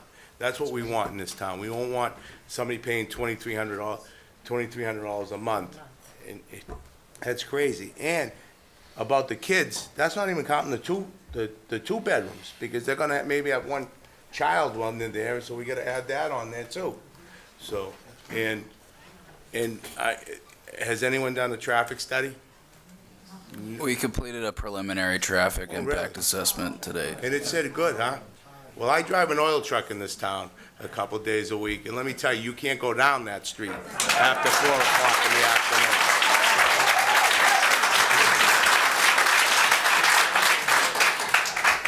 And if you think you're gonna ride a bike down there, all right? I got into a severe accident, broke my neck in November. There's somebody cut in front of me on 140 down the street there.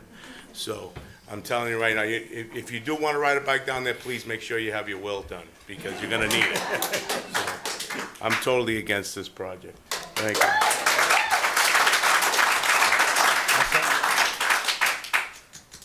Councilor Jones, I'm going right down the line. Okay. Well, Don't forget Kobe. I won't. yeah, we He's out can't there. forget Kobe. I won't. I've got a couple of questions first before I even give my opinion on this project. One is, well, let's put it this way. I quite literally, for the past 2 weeks, have avoided driving down East Central Street. I've quite literally had to bypass it for the simple fact that I can't get from Dunkin' Donuts to East Central, to King Street in a reasonable time. Where I quite literally went all the way down all the way down towards South Norfolk, over towards Pleasant Street, where the pet place is, and then actually took Pleasant Street all the way up, and just to get, it was actually quicker than getting around there. We have, this is one of my major issues with this project, along with other projects that we have along this corridor, is we're at capacity with the roadway. I mean, this regardless of what changes we make to King Street and Chestnut Street intersections, it really boils down to the fact, because I'm fairly adept at understanding how things are supposed to be built, having been in construction for 38 years. We are basically at capacity with the road. So adding additional units and adding additional traffic is going to do nothing more than detract people from actually coming to this part of the town. And I look at this from an economic perspective as well as a housing perspective. I understand the need for the units. I understand the need to add to our overall 40B requirements. I do also have trouble, and follow up on Mr. Cormier's point, is these units aren't, for all intents and purposes, affordable. As a person who grew up middle class, who supports the middle class workers and the middle class labor force, it's really difficult to justify these units as something that are in fact going to be affordable. You know, it's really difficult to justify that. So before I go on, I have a couple questions for you, Mr. Chairman, if you don't mind. Please. To the group. There's a letter in our packet from Mr. Carlucci. Mr. Carlucci is a very bright individual here in the town. If I'm going to quote Mr. Carlucci here, it says here that the impact of the cars, the change has been to relocate the proposed clubhouse to be close to and parallel to East Central Street with parking behind it. While there is no scale on the plan, the proposed clubhouse appears to be well over 100 feet from the street. Pedestrians would be passing a large open area consisting primarily of a driveway loop and parking space. This is opposite of a pedestrian-friendly location. The building should be set back no further than the existing dwellings on site, and moving the building close to the street would supply multiple benefits to this. Help frame the corridor, advance the town's pedestrians-oriented goals, identify the project as part of the community rather than an isolated complex separate from the rest of the town, and screen the parking, as well as most of the large buildings behind it. He writes, and this is Mr. Carlucci saying this, it is disappointing that the developer chose to decline the request from the DPCD to make that change. Can you add some clarity to that statement? Yeah, absolutely. So we, as we responded to the planning board about this comment, due to wetland restrictions on site, we do not have the capability of putting the clubhouse closer to the street. There's a small amount of wetlands that exist nearby the clubhouse in the front that we don't have the room to relocate the clubhouse closer to the street. Secondly, we wouldn't advise relocating it closer to the street because it is the main operational function and amenity area for our tenants.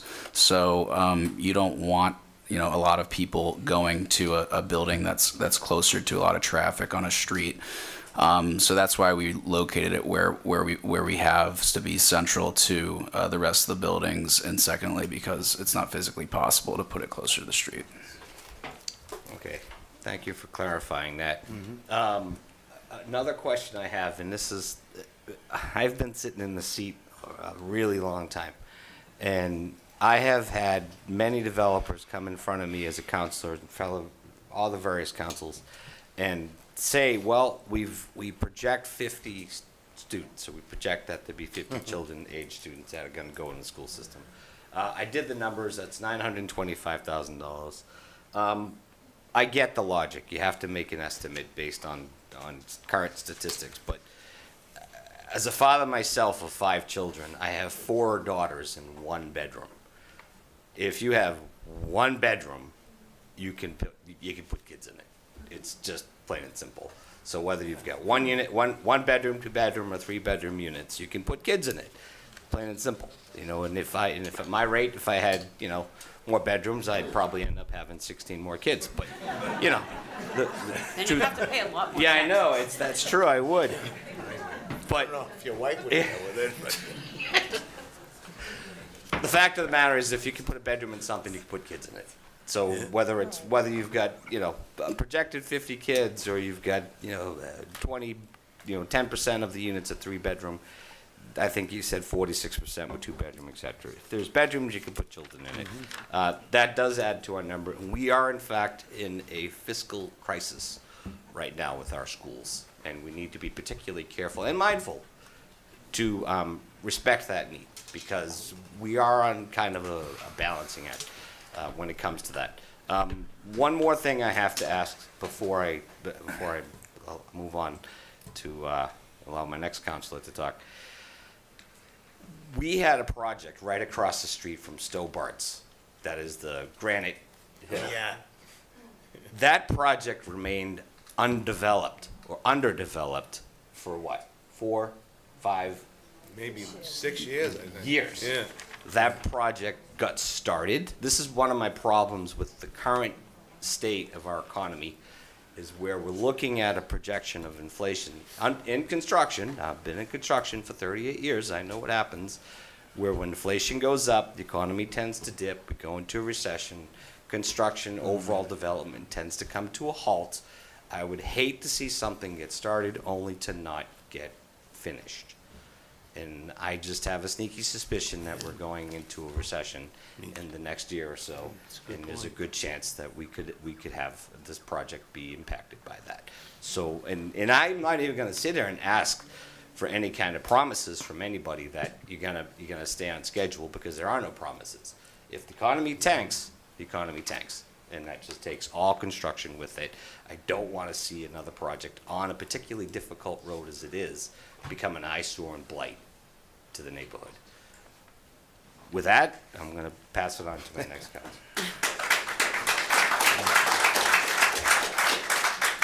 Councilor Hamblin. Thank you, Mr. Chairman. First, I want to thank the people in front of us right here for working with the town and following our process that we put in place. You didn't have to follow it. I think as a council, we decided that we wanted you to go to all of our boards and make sure that they thought what you had proposed was okay, and also go through all of their recommendations, and you've done that. I'd like to thank you for that, because not everyone does that. So thank you. I was wondering if you had a maintenance company or a plan to make sure that the buildings, the asphalt, the car garages, and the landscaping stay up to top condition. Yes, we will maintain the property adequately. We haven't started looking at operational contracts at this stage just because we're pretty early on, but we will definitely do that, and we'll have a first-class, national manager, property manager who's helping us manage this property once it's built. Okay, thank you. So this is where you guys all get to boo at me, I guess. So, thank you for all who've written to us in your emails. Thank you for everyone who's called me and texted me and stopped me on the street when I'm walking my dog. I just wanted to let you know that I've heard you, and I want to actually address some of the things you've said to me. And also, things we've heard tonight, like Stobart, the people that own this property should be able to sell it for the amount of money that they want to get for it. I mean, it's their property. Any one of us could buy it from them instead, but nobody stepped up. It seems to happen a lot to a lot of places.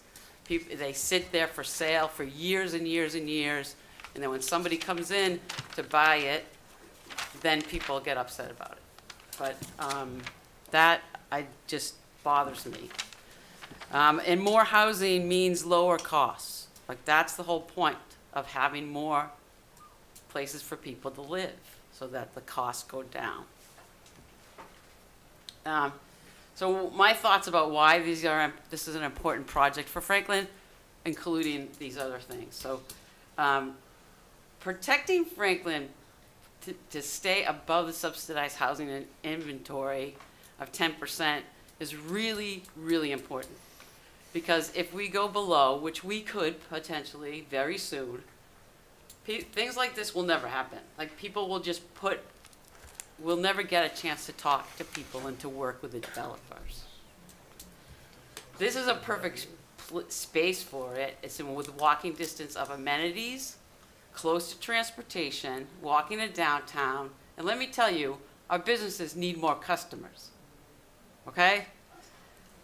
MIT and Northeastern have done studies about property values around affordable housing, and they show that there's no detrimental effect to property values when the development is surrounded by higher value homes and the development is well taken care of. And they've made a point to say that, yes, they will take care of this. The developer has worked well with all our town staff and has addressed the issues that have been raised, and all of our boards have recommended it. Our town staff that are our experts, and our boards. And I don't think we should be laughing at $650,000. I think our whole goal here is to add for new growth potential and to help stabilize our budget. And let's face it, okay, people just need more places to live. This is about what type of community we want to live in. Do we want to be a welcoming community or a closed community? Right now we're closed because no one else can come and live here. What? Everybody that wants to have an opportunity to speak I will told be you allowed to. you could boo at me now. Please allow everybody the courteous. This is the way I think. Okay. You all set? And yes, Go ahead. thank you, Mr. Chairman. Councilor Sheridan. Hi, so I too support this project, and I appreciate the neighbors' concern. But I would just think about what's there now, what it looks like now, and what could be there. Is zoned commercial, so you could get another truck warehouse there. This project will improve the land, improve the environment, and I would like to give a chance for a Conservation Commission to say what positive about the project. Hi, Bricolai Goodlander, Conservation Agent, Natural Resource Protection Manager. I live in any wetland around town. A little bit, okay, I expected more, sorry. The site is potentially considered a degraded riverfront area. So under state statute, the Wetlands Protection Act, degraded riverfront area can be improved by projects like this. That is something that has been put in place by legislation and has been, you know, since the latest iteration of the Wetlands Protection Act. Local bylaw does protect more resources than what the Wetlands Protection Act does. Local bylaw, which has been also approved by you all and, you know, put forth by the Conservation Commission, protects the isolated wetlands that this project proposes to fill. Then again, and sorry, Councilor Sheridan, I'm gonna go back and forth, I'm gonna ping pong, okay? I Oreo my, my stories here. But then again, the applicant has proposed to replicate it a 2-to-1 ratio, which is pursuant under our local bylaw. Wetlands Protection Act only requires 1-to-1. The applicant isn't proposing to fill any state jurisdictional resources. They're only proposing to fill locally jurisdictional resources. As a wetland scientist, I could bore you with all the reasons why we need to protect all manners of wetlands, but I will default to what the law allows legally.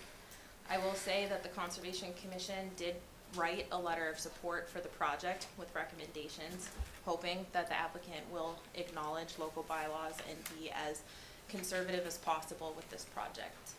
I will say, compared to past projects that we have, the applicant has done their due diligence and has proposed more at the start, which usually we have to work for at the end. So it is great to be able to clean up this site. You know, I will say any improvement that we can get from where it is now would be great. And I mean no disrespect to the Stobarts family by saying that. And also, we need the tax revenue for the schools. That's why the override's coming up. And Please. And I guess enrollment in schools is down, so everybody's always bringing that up. That's one reason why the money is an issue. Thank you. You all set, All Councilor set. Sheridan? Councilor Frangillo?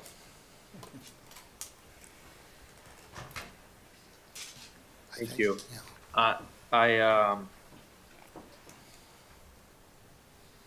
I've had to rewrite all of my comments because this conversation hasn't gone the way that I expected out of my colleagues or hoped. I'm disheartened. We have an opportunity to work with a local developer. I thought this would be a time. They came to us to ask for what we want out of this project, how we recommend improving the project, how we work with them, things like what Bricolai just said about conservation improvements, things like what Gino said about pedestrian improvements, things like the transit improvements, things like ensuring that we're minimizing traffic, things like ensuring that the places are designed to be in line with the town. We have an opportunity to work with them. Why are we pushing them out to start? They're looking to work with us to address a need, the biggest need that we have, which is affordability to live in Franklin. And secondly, address our second biggest need, which is new revenue to afford the services that we all like to enjoy. I have a few comments down the line that are now just going to sort of be out of place, so apologize for that if they come up a little sporadic. Just trying to reorganize my thoughts here. As for affordable housing, I recognize that in any project, we're going to hear from neighbors who are concerned about the changes. And we're not meant to dismiss those concerns. We're meant to listen to them and see what makes sense and what doesn't. But for the people, for the few neighbors who are there to speak against a project, who isn't there, are the hundreds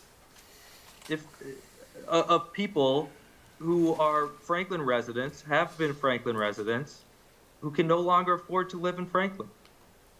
As someone who's gone to nearly every senior center office hour for the past, 5 years, the number one thing we hear is seniors coming up to us saying that they can no longer afford to live in Franklin, that the 40B units have all been used up. There are no more remaining units. It feels like every week I talk to a new senior who is appealing to me about where can I afford to live in Franklin, and I have to say we don't have any spaces. I'm doing my best to make sure that we continue to provide them, but that's the ultimate need. Never mind our students. I mean, as I believe the only one on the council, actively struggling to afford to live in Franklin, and is only able to do so through a sort of a loophole in our zoning that allowed an in-law apartment to be built. And I've seen all of my peers leave. We can no longer afford to live in Franklin. I get that we want extremely affordable housing, but we need all ranges of affordable housing. This is affordable housing.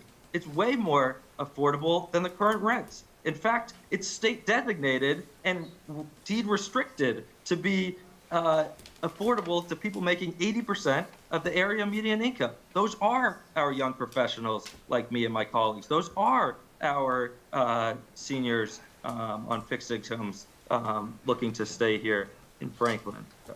This is an opportunity to work with to address a major need and not to reject it out front. A quick note on the student enrollment, just because, I think there are a lot of talking points that are frankly outdated and don't bear worth repeating every time we go into this. But just a note on student enrollment, our price per student, let's be very clear, is not an additive price.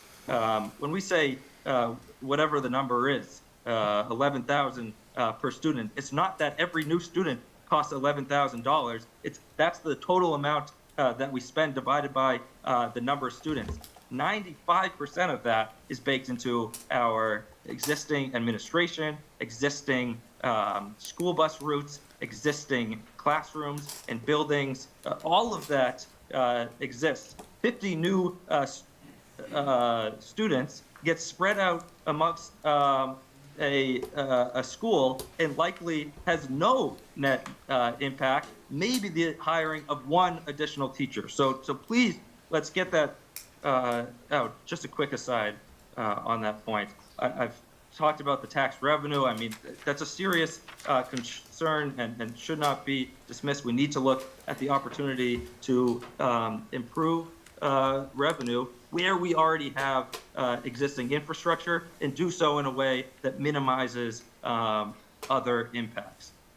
Again, I'm not advocating that this is the perfect project. I thought we were going to come in and talk about ways to improve this project, because I certainly have thoughts on ways to improve this project. But it's a starting point that we get to have the conversation, and I'm disheartened that we're giving up that opportunity. I really think that we can't. If the town is entirely ruled by people not wanting change, then we only exacerbate the affordability issues in Franklin. We only exacerbate the budget issues in Franklin. We only exacerbate our economic development issues. And certainly on affordability, we can't let enemy be the perfectly good. I mean, we can't, if we hold every very affordable project hostage to us wanting extremely affordable project, we get zero affordable projects. We don't get to pick and choose. We have a project in front of us that is affordable. I'm telling you, I need projects like this to be able to afford to live in Franklin with you all. Can't. I think that, I don't know. Again, I apologize for being all over the place. I normally try to be a little tighter.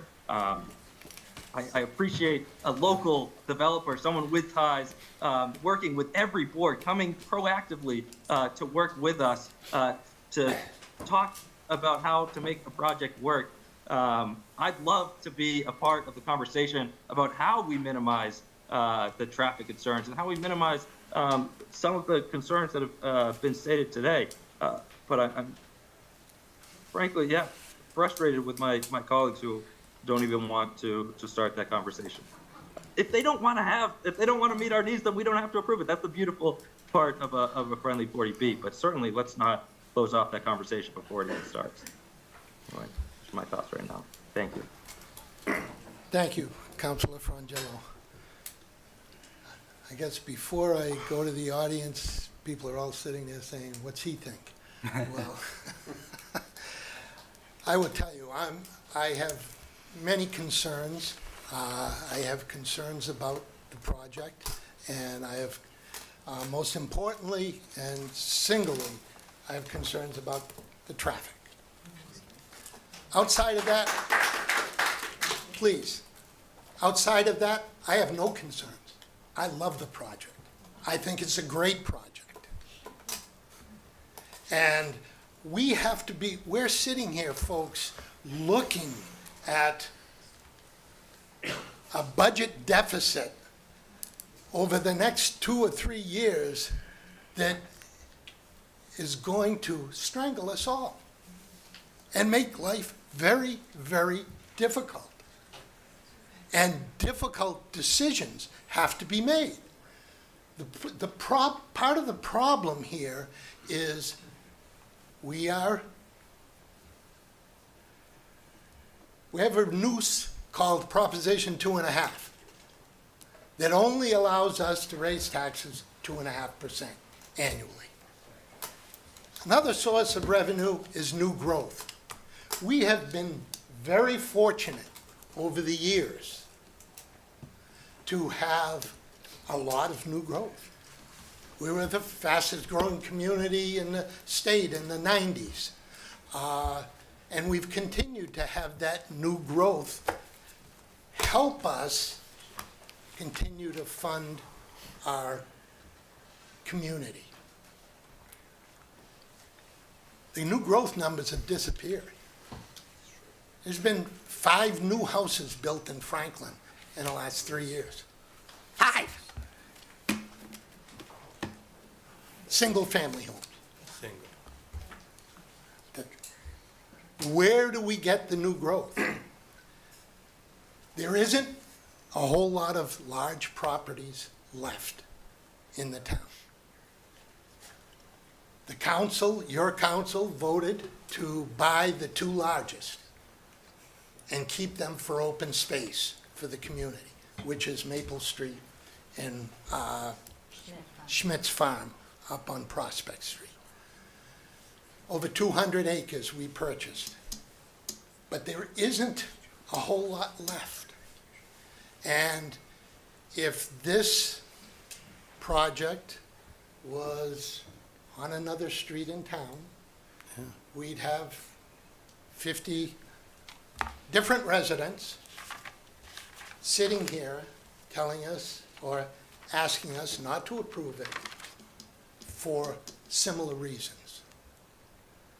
We as counselors have gotten elected to look at what is in the best interest of 34,500 people. And I please don't take this the wrong way. Not 75 that come to a council meeting to vote or to speak against a particular project. I understand the concerns, I truly do, and I get it. Listen, I'm a member of Franklin Country Club. I live out on Washington Street.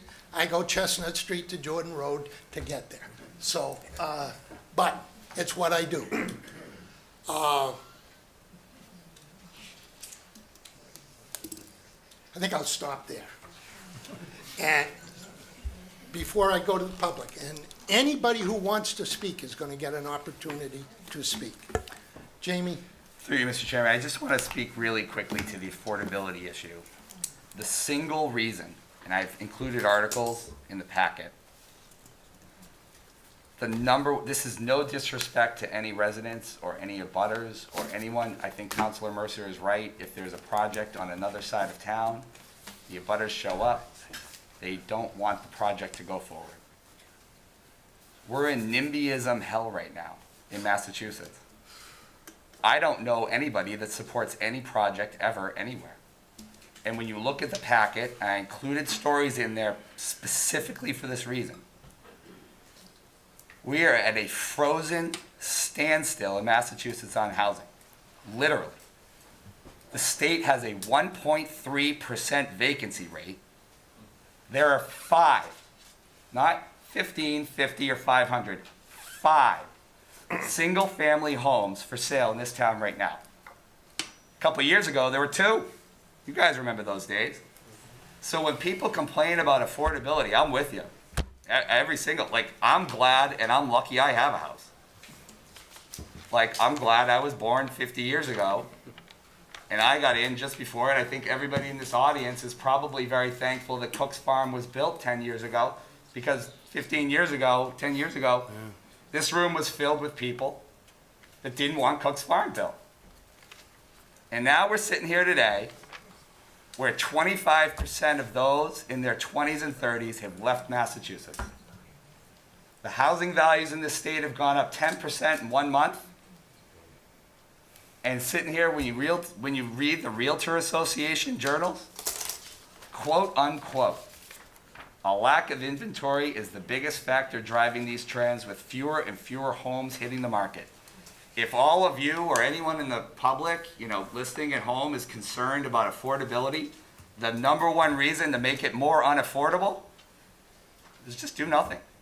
I think every single person in this room knows that. I think all of you know that in your hearts. I think everyone out here in the audience knows that. I think everyone listening to me at home knows that.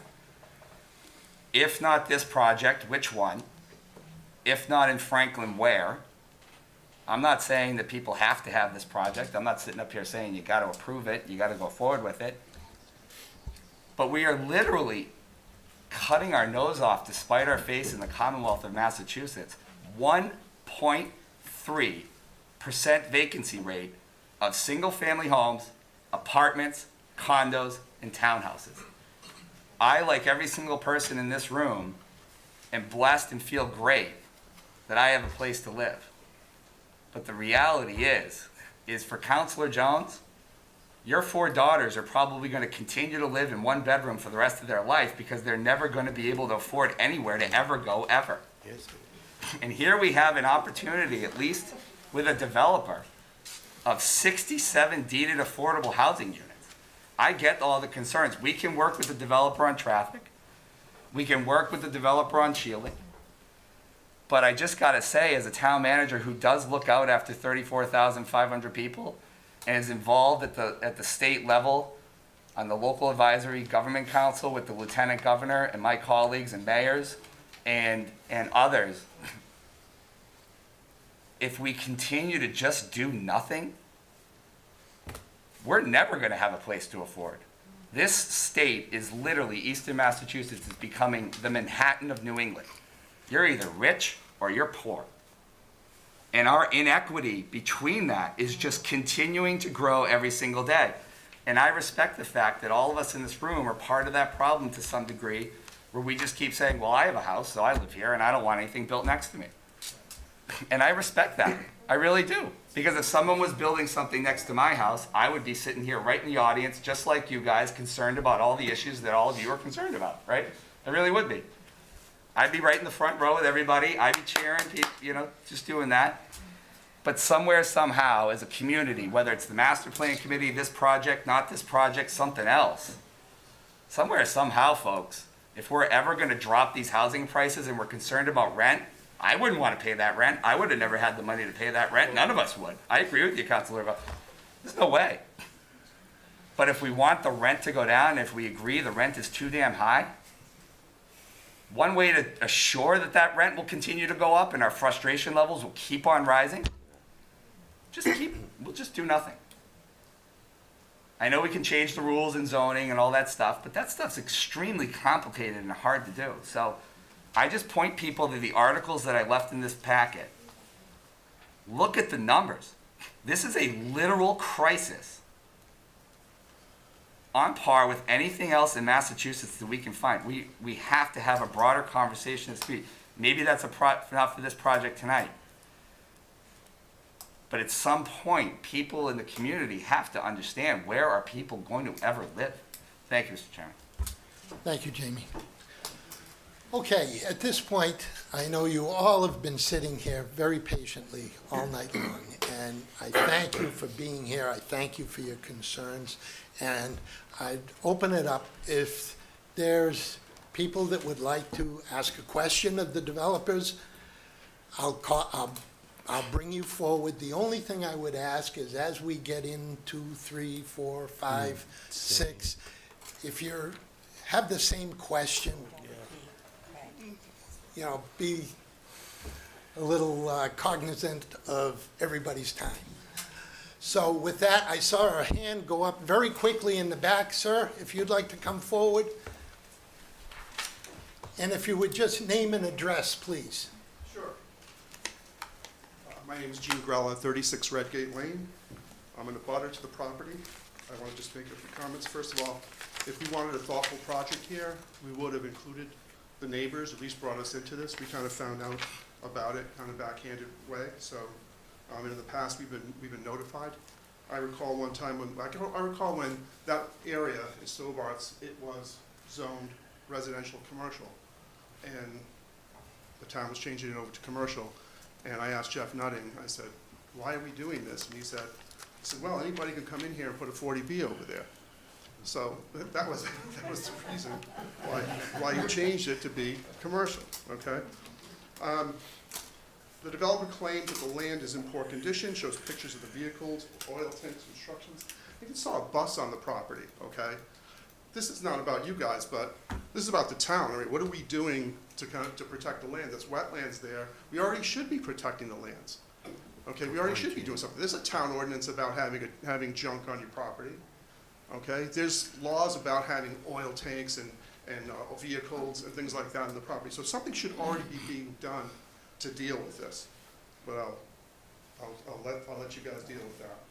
Okay, so the property is, this is the one thing, and I think I haven't heard anyone talk about this, and I haven't heard the developers talk about this. Okay, there is a public well in the back of that property. It's not shown there, but right at the top of the property, right in that that last parking lot over there at the top left-hand side is where well number 9 is, okay? So that area around the well, that's called Zone 1. The area where this was being built is called Zone 2, okay? Normally, towns, municipalities, they protect the area around the well. They even protect Zone 2. They protect it because that's the aquifer, that's the where. And if you want to ask Brika, she can speak to this as well. Brika Lai, sorry, I don't want to get your name wrong, but. So let's talk about when we do, okay, have this built, right? Now we have to expect that whoever's operating this property is going to protect it and going to protect our town well, okay? And I looked at the GIS. I looked at the GIS maps of where all our wells are. There's no construction, like large construction projects. Maybe there's some residential, but no big projects that are on top of a public well. So we have to now expect, and I read in what you said about the environmental impact and what sort of things we have to do with fertilizer, pesticides, making sure that the dogs don't poop on the ground or whatever. All these things we have to do to protect the groundwater as part of this project. Who's going to police that? Who's going to make sure that that's happening? Okay, we go forward, when it's 10 years from now, 15 years from now, okay? We've already had E. coli show up in one of our wells. We've already had, well, now we have this whole issue with plastics in the water supply, okay? We have to protect the water supply. Really what the town should be doing is they should be purchasing some of that land to protect it. And so that's all I'm going to say right now. I guess the last thing I would say is, we're talking about affordable. I heard a lot about affordable stuff. I said, Mr. Helen, I know you're working with the state and everything like that, but you work for the town of Franklin, and you should be representing the people of the town of Franklin. I do. On these projects. But let's also not pretend that there's not another 40B that you guys already, that are being proposed at Grove Street, and we've got people here and they're still going through the process to build that. So there is another projects that are on the table. Actually, there's no abutters that showed up because I went to those meetings to have a problem with that 40B on Grove Street. But here, yeah, there's a lot of issues. There's traffic, there's wetlands, there's a well, there's a boatload of issues, okay? That's all I'll say for now. Thank you. Thank you. I think there was another hand in the back, please. Is Oh, I just saw the hand. You didn't think I Jane? was gonna stay silent, did No, you? I did not. Actually, I was pretty Calloway- sure. Thank you. Jane Calloway Tripp, 607 Maple Street. I just have a couple of quick things, but hold on, because my phone won't open. Okay, here we go. I'm gonna address, first of all, just the other thing in the room is we have condos that are gonna be going up in front of the planning board, about a block away from this project. So that'll be another thing that is gonna be potential traffic. There's a planning board meeting coming up for condos to be built about a block away. So we have that coming up too. As far as there's no place to live, so I wanna ask, how many of the apartments that have already been built are still vacant? Because I guarantee you there's a lot of empty places and there's still places to live. The problem is, nobody can afford them. I agree. You talk I about agree. income. Somebody who gets on Social Security, if they're lucky, they get $40,000 a year to live on. Really? You can't do it. Bringing in more apartments isn't gonna make it affordable. You talk about our businesses need more foot traffic. Guess what? If our businesses aren't getting the foot traffic with 30,000 people in this town, maybe it's the business's issue and they're not attracting people into them. It's not so much that we need more people. At one time in town, we're right, we did grow. We grew super fast. Maybe that's the problem. We grew so fast that our police, our fire, our DPW, and don't get me started on the director, okay, can't handle what we have for population because we grew too fast, too quickly, and now we're backpedaling. It takes 30 minutes to get from Stop and Shop to McDonald's. It used to take me 10 when I was 16 years old because that was the Franklin 500. Now you can't get from one end of the town to the other. I almost never come up here unless I'm coming to your meetings because it's not worth my effort to come uptown because I can't get through. We changed the parking, the driving in the town. Guess what? How many people have been stuck not being able to get across the bridge because there's a truck doing a delivery? Okay, so there's a lot of issues in this town. No, this project is not okay. Neither is 90% of the other ones that we've had. And I've said it 1,000 times.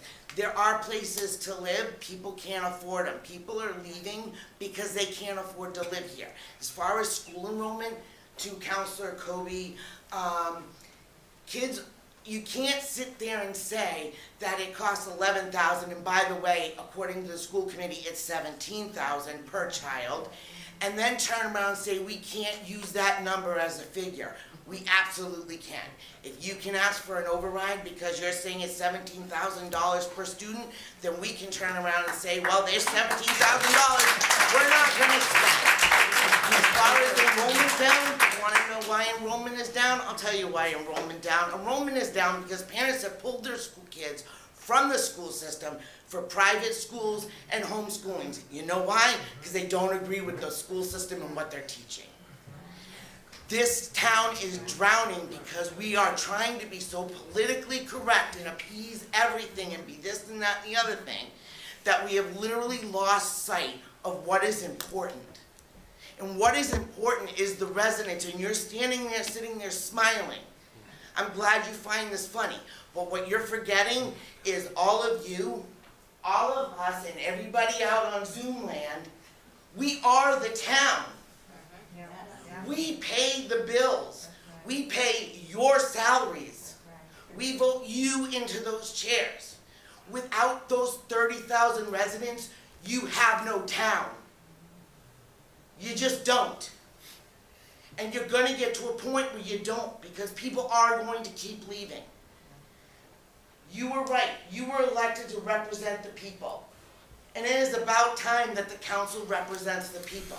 And I get that they're budgets, I get that there's tight, I understand the financial fiscal responsibilities.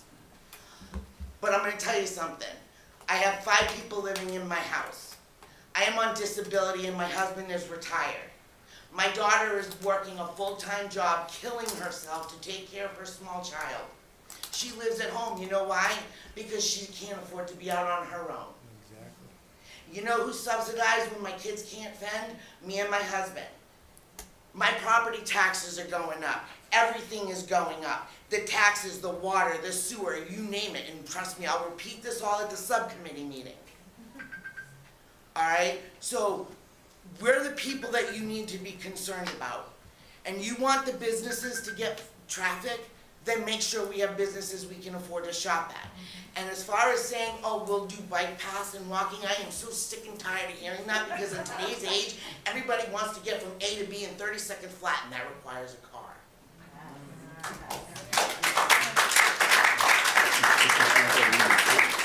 Thank you, Jane. Is there anyone else in the audience in council chambers? Please, come forward. Thank you. Name and address, I'll please. say, John Tombert, 63 Jordan Road, which happens to be a road that. I know, JT, I know. So it's not just going to be 140 that is impacted by traffic. There's going to be many other streets around town that are impacted by traffic. So let's get over that. So I know we don't want to try to piggyback off of the things, but just the environmental concern. From the environmental board of your letter of recommendation for the project states that the developer is requesting waivers on their stormwater. I'm sorry, I'm trying to read this. Stormwater bylaws. They're requesting to have a.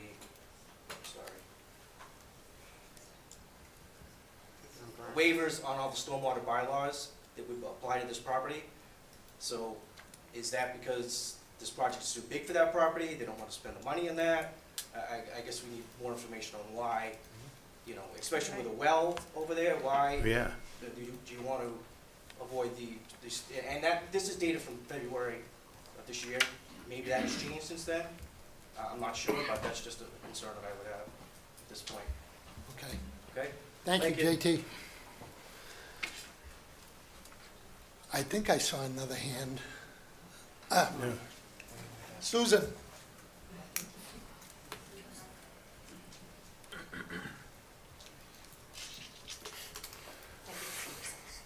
Susan Lappa, 40 Redgate Lane. Thank you. I too take Jordan Road because I can't drive 140 either, so. I just want to, speak to you all about the opposition to this.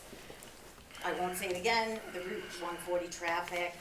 It's just too big of a too big of a development for the area that is already overburdened. Not to mention the well and the wetlands and all the waivers that need to happen for this to even go forward. So it's interesting that it was mentioned earlier, the developers said that they worked with the neighbors. Are there any neighbors here that they spoke to? Because I am the closest abutter, and they didn't speak to me or my neighbor. So, anyone? No. So I'd be interested to see who they worked with for neighbors, because my home is right there, closest to the 3 large properties. Another concern is the length of time. This would take months and years to complete. There's also a lot of ledge. All of our homes are built on ledge. That's concerning to me. All the, blasting that would go on, how would that impact our neighborhoods? Certainly, it would be a huge impact. As we all know, Franklin's over the 10% requirement for 40B housing. That means the town council and the ZBA do not need to recommend this project. And also during the presentation, it was mentioned that there is mature vegetation, as they pointed to my backyard, and a 15-foot hill. So this is actually a picture of my backyard that shows my property line right there. It's completely wide open. So I'm not sure about this natural buffer. Can you pass that around? Mature vegetation. Oh, I'm sorry? Yeah. Sure. We can't see it. Thank you. Yeah, so I had sent some pictures into all the packets as well, so you should have received pictures. Let's see. So my last concern is, the following statement was made by the current owner, Stobart's at 444 East Central Street, on their public business page. It's concerning to me and other citizens of Franklin. For the record, Stobart's family and business are well-known and respected in Franklin. I grew up in Franklin myself. They have always been amazing to Franklin. I did want to mention, so his statements on March 25th, he states, not that it's anybody's business, but some from the town are asking the developer for more 40B. The developer wanted to build something else. He also states, it is not my choice, take it up with the town. I don't think we need more either. But thanks for the input. And the third statement he made was the town asked them, referring to the developers, to build more 40Bs. So maybe you're having a conversation with the wrong person. So my question to the town is, are some in Franklin working some sort of, side deal with this developer, pushing this 40B through, knowing there's 18 waivers that need to be approved for this to even happen, because it's not even zoned for it to happen right now. So that's my concern. So as someone who lives in Franklin, I'm concerned, we're all here because we care. We're not here to just go through the motions. What feels to me like it could be a behind the scenes, deal that some in Franklin are trying to approve. And I wonder, if that's the case. I certainly hope not. Thank you. Thank you, Susan.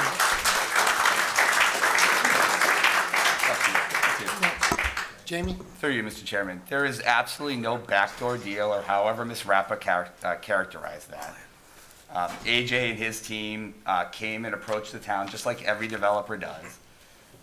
We bring them through a tech review meeting, just like every single proponent does in Franklin, before they want to file with something, and we just go through a check through of town bylaws. I think these kind of comments are what makes this almost like a reality TV show, where it becomes about drama, and accusations that are not true at all. And when these kind of rumors get out there, people start, oh, it must be bad because we want to think negatively. Whatever was on the Facebook post that Ms. Rappa just posted, or whatever she just said, is flatly false.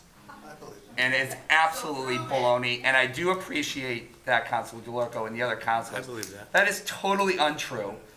And when those kind of rumors come out at a public meeting like this, it's incumbent upon myself and the staff and all of us to make sure that that's not the case. Thank you, Mr. Chairman. Thank you, Jamie. Behind you. The young lady back here before me. Oh, I didn't. Please, see it. come forward. Can't always see the hands, so.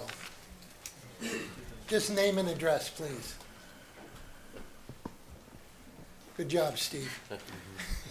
Renee Lev, 39 Redgate Lane. So I have a few comments to share as well.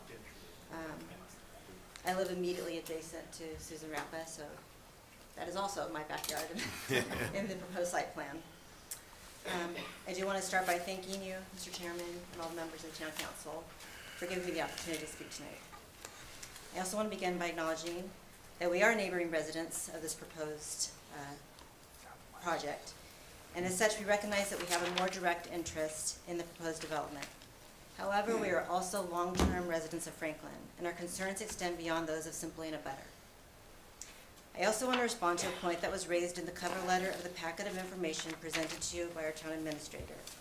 It advises that the proponent is aware of the concerns of neighboring residences and has worked to address them to the best of their ability, and that you can see those concessions and comments in the letters and presentation.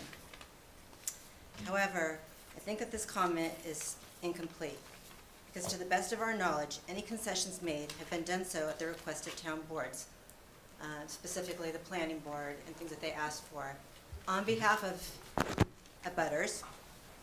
But the proposal moved through multiple town meetings with absolutely no input that came directly from the residents, at least the residents in our neighborhood, including those that are directly abutting the property in question.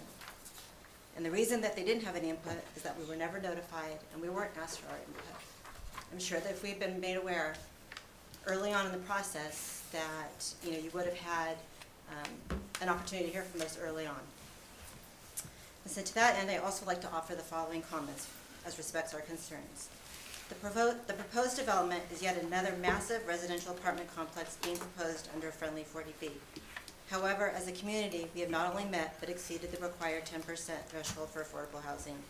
And as such, our town council does not have to support the requested zoning change. Our town does have a choice in this matter. Along with the zoning change, we understand this proposal seeks 18 waivers of zoning laws, including bylaws that were enacted to protect our town's wetlands. The development is also very close, as we've talked about, in proximity to well number 9. And we're concerned about this because it's an aquifer that supplies drinking water to many residents, and it's already considered highly susceptible to contamination. A massive development project, as well as hundreds of automobiles parked very close to the well, should raise many red flags. The proposed addition of apartments will invariably lead to massive increases in traffic congestion, as we've all talked about, and, and particularly light, noise, air pollution, there's loss of open space, loss of animal habitats, and all of this is, really, before we've even realized the impacts from all the other apartments that have been built. We have the Taj Estates, we have another whole set of apartments that are being built just before the intersection of King Street and 140, and we have not even realized the impact from those developments yet. It seems that this stretch of town, this part of 140, has seen a really disproportionate share of apartment complexes, right? This is 1, 2, this will be the third one. We already have 3 others.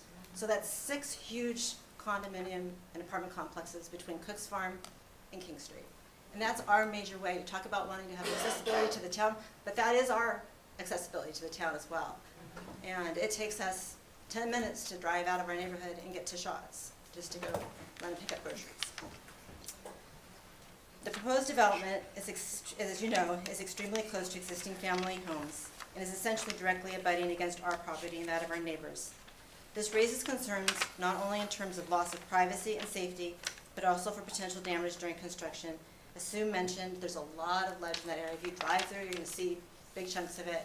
Every time somebody does anything, it'll hold your breath that you're not going to hit ledge and drive up all the expenses. But that could cause potential issues to our properties. What happens? Do the foundations get impacted? Are the pools impacted? Are they damaged? And so that is a personal concern, but it's one that many residents would share. So in closing, I would just ask that we slow this process down and that due consideration be given as respects the long-term impact of this proposed change. We do not need temporary fixes. Approving a zoning change so that we simply lessen the likelihood for future 40Bs down the road is short-sighted. As a community, we need to work together towards long-term solutions that foster and manage growth responsibly, but also allow Franklin to continue to be the great town that it is. To this end, we respectfully request that our town council does not grant the requested change in zoning, and that our town boards do not waive the bylaws that are enacted to protect our wetlands and community as a whole. Thank you for your time, for your consideration, and for listening. Thank you. Thank you.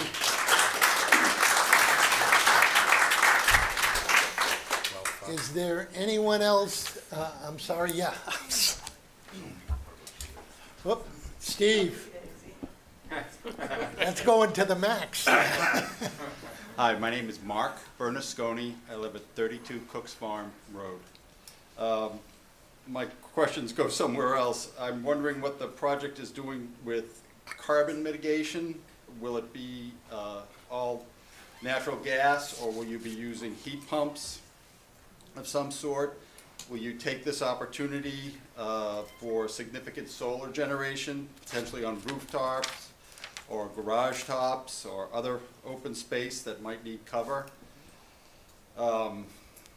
I clearly see traffic is #1 issue. It sounds like a job for the developers and the town to work on and come up with some great creative solution if they want this to go through. I'm wondering about, as some others have, is this going to be all done at once, or is there a phased rollout, and will it stop, after phase 1 and be left with a lot of dirt and mess. Secondly, I would have to support the other, I think it was Councilor Kobe and a few others who on students. I think the student increase would be a marginal cost increase in that there are already very large fixed assets in place, that their expense to maintain is the same whether the schools are filled or half filled. So it's not going to be a one-for-one cost of student increase, I do not believe. And then finally, what are they doing to address permeable surfaces or making surfaces permeable and minimize impermeable? I received an assessment recently for my driveway. I'd like to see that we, minimize that around town, impermeable surfaces, especially in the sensitive area that we're in this particular location. And I think that covers it. Thank you very much. Thank you. Please come forward.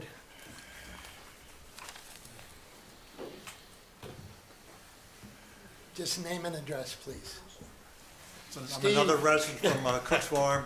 First name is Cooper, last name is Winston, 23 Village Way.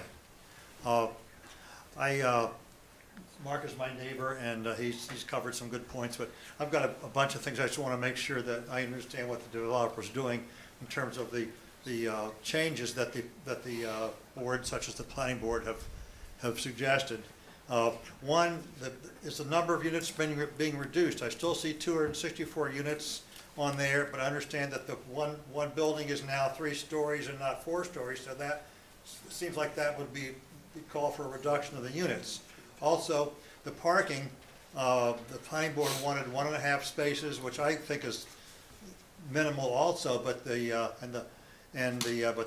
number of parking spaces hasn't changed in the proposal. So I don't know if it's a shell game. I'm not accusing you of anything, but there's some murky math going on here. I want to get it clarified. Traffic is obviously a problem. The traffic study, as I think the developer alluded to, was just a preliminary one, but I noticed in the fine print in the footnotes, the Taj, this was back from 2020, and the Taj was obviously not built yet. The Taj still is barely any occupancy in there. So any traffic study is gonna look quite different and worse than anything that's been proposed now. So that, I mean, the professional study has to be done. I know the developer is committed to doing it. I also use Jordan Road a lot, and one more rainstorm and that road's going to be impassable. So the shortcut is going to be worse. So some of the 600,000 ought to be earmarked for a Jordan Road reconstruction, or at least painting a stripe down the middle of it, which they never did. That's a good idea. After paving half of it. 2 cars couldn't fit on either side of the line. So obviously, that's a big ticket item, I realize, but it's also a huge, town should be ashamed of driving over Jordan Road. It's crazy. Not the only road. Yeah. Trust me. The developer should agree to pay the stormwater utility fee. No, that was one of the waivers that they asked for, and we all pay it. And Right. so I'll be darned if someone should just be pretty please not be allowed to pay it. So I had some questions. I'll sit down, but I think there's some more answers that need to be provided. Thank you very much. Thank you.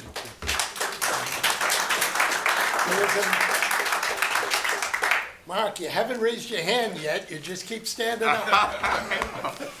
Mark Minichelli, 31 Longfellow Drive. Thank you.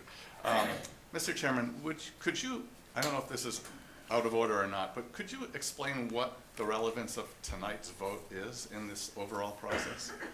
Well, how about if you hold that thought until Okay. we finish here? Okay. Because I might have a suggestion. Well, okay, so I'm here, I was originally coming here to fully support this project. But, because I'm about more affordable housing in Franklin. And I think all of the councilors have everybody is. expressed that, right? But I think there are some people that believe that there's one way to get there and there's another way to get there. And I kind of I have to agree with Toby's comment that we should not let the perfect get in the way of the good. And I don't think that 40B affordability is a great definition of affordability either. But it's better than nothing with no level of affordability. So we encourage 40B type units to be built in the town of Franklin. Now, this may not be the most ideal location, and I do have some comments to the developers. I spoke and expressed some concerns at a previous meeting that they presented at. I expressed concerns about pedestrian friendliness of the location, about bicycle friendliness of the location. I also ride a bike on Route 140. I try to avoid it, but it's a very dangerous place, and I think to express that it's a bicycle-friendly location is not really sincere. I would like to see the developer take more interest in the abutters' concerns. I don't think that you've incorporated their concerns into your overall plan. I understand that your focus has been on the boards, but you also should try to make the abutters a little happier. I would have liked to see you respond to some of my comments better than you did between the last meeting that I attended and this one. I would like to see you have responded to Mr. Carlucci's comments a little better than I think that you did. I think walking paths, you could get more creative rather than have all of your residents walk way out to the intersection and then take a left to get to most of the services. Maybe there's a more creative path that cuts through some of the abutters properties that you could have pursued as a part of this proposal.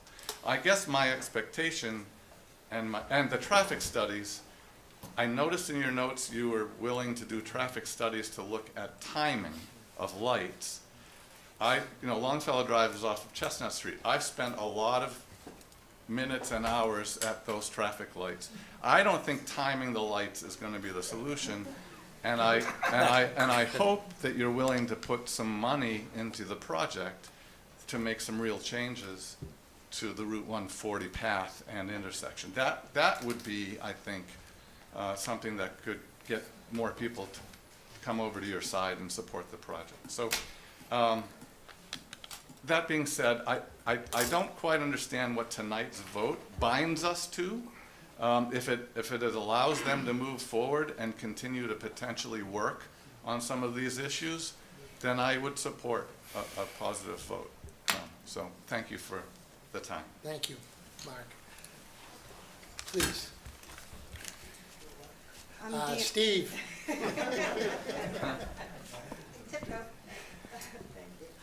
My name is Dion Bernasconi, 32 Cooks Farm Road. First of all, in the initial slide, Cooks Farm is not senior living, it's regular living. I just wanted to clarify that. But I have the concerns, as we all do here, and there is some tax revenue coming to the town for this, but my questions are, with the amount of people who would be moving in to this development, will we, in addition to another teacher, another bus driver, et cetera, are we gonna need more police, more fire, more public workers? What is that gonna cost? Another concern I have is last year, we were taking the cold water before the water came hot from our shower and pouring it on the landscape because we had such a serious water ban. What is the water table going to look like with all these other people moving into such a large development in a small area? And we all love Franklin. I don't want to love Franklin to its death, but the game in life is money.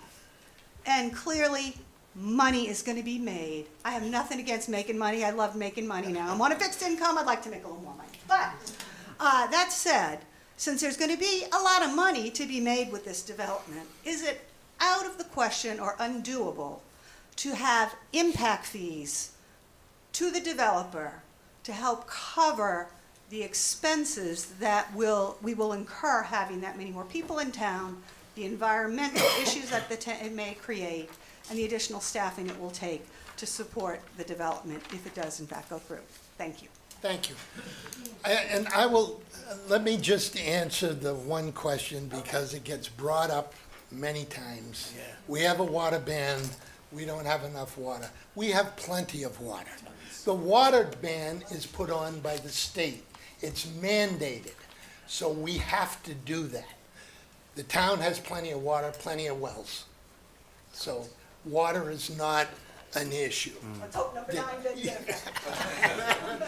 But there will still be a water ban because the state will come in and mandate it in the next month, because they always do. Yes, sir. Steve. Took the words right out of my mouth. I'm Steve also. Steve Malloy, 19 Russell Hill Road in the Cooks Farm neighborhood.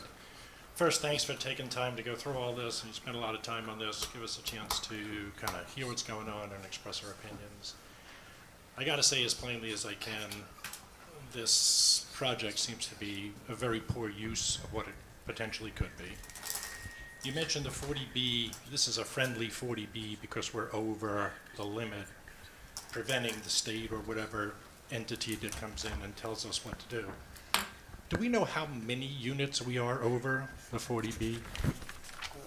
Right now, About 1.5%. I don't know the quantity of 1.5%. units, but about 1.5%. Is that something we could find out? I mean, Brian might know, he's over there. but Brian, I think he's over there. our town planner, Can't see him. do you know? Estimate, Brian? We're at, as far as percentages, we're at 10.4 something percent right now. Okay. As far as the exact amount, I don't know. It's maybe 100, 150 or something. Okay, the exact number of units, but percentage-wise, we're at 10.4 roughly, and 10 point is the minimum. 10% is the minimum. Okay, I'm not sure I understand, but thanks for that. It's just we have some. That was a number of units. I got it, yeah, and that's what I was asking, like, what is that Yeah. margin to compare against the Roughly. 264 rental units? Yep. I gotta believe there's better use of this space. I gotta believe there's other considerations that should be brought into the evaluation of all this. We've talked about traffic and schools and all that other stuff. I don't wanna go through that. You know, we moved here 25 years ago because we wanted to live in a single-family suburb. Franklin's not that neighborhood anymore. The world's not the same, I get all that, but this is not the town I moved into. No. I don't like it. Every time you turn around, there's more building going on, there's all kinds of traffic congestion, there's all sorts of other problems. I don't like it. I don't think most people do. You need to kind of consider all of this as you go through these decisions because we can do a lot better than this. Thank you. Thank you. Now I'm going to ask that $64,000 question. Is there anyone that has a question that has not been asked? No, Max, I have somebody before you. Only because I know you can get up 3 or 4 times, Max. I'm good to see you, thank you. All right, I'm just, thank you guys for your time. I'm just gonna write something. Name and address, please. Oh, sorry. Marty O'Brien Jr., 1 Redgate Lane, so I'm in Cook's Farm. I'm writing to express my deep concern in regards to the proposed friendly 40B housing project on East Central Street in Franklin. I share the same hesitations, as I'm sure you are aware, strain on town resources, increased traffic conditions, and many environmental concerns previously protected by zoning laws. In addition, I'd also like to share the story of my family, which highlights the reason we sought the town and consider ourselves proud residents of Franklin. In 2015, my wife Kelly and I were looking to move from the city of Dedham, actually in housing, deeper into the suburbs of Boston. Our goal, to find a single-family affordable house to plan our roots and start a family. At the time, our living conditions in a 900 square foot apartment in a densely populated building with a busy parking lot wouldn't support the family we envisioned.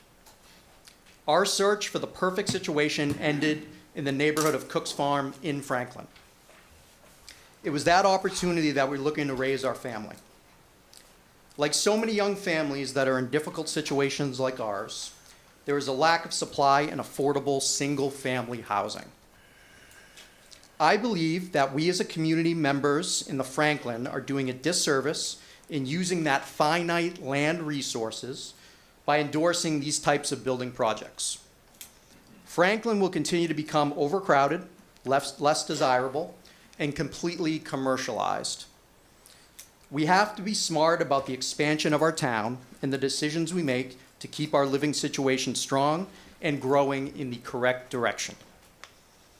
As you hear different viewpoints about this unique situation, I hope you consider a story like mine to help with these important decisions. Thank you for your consideration. Thank you. Thanks, guys. Okay, Max, you're going to be the last one.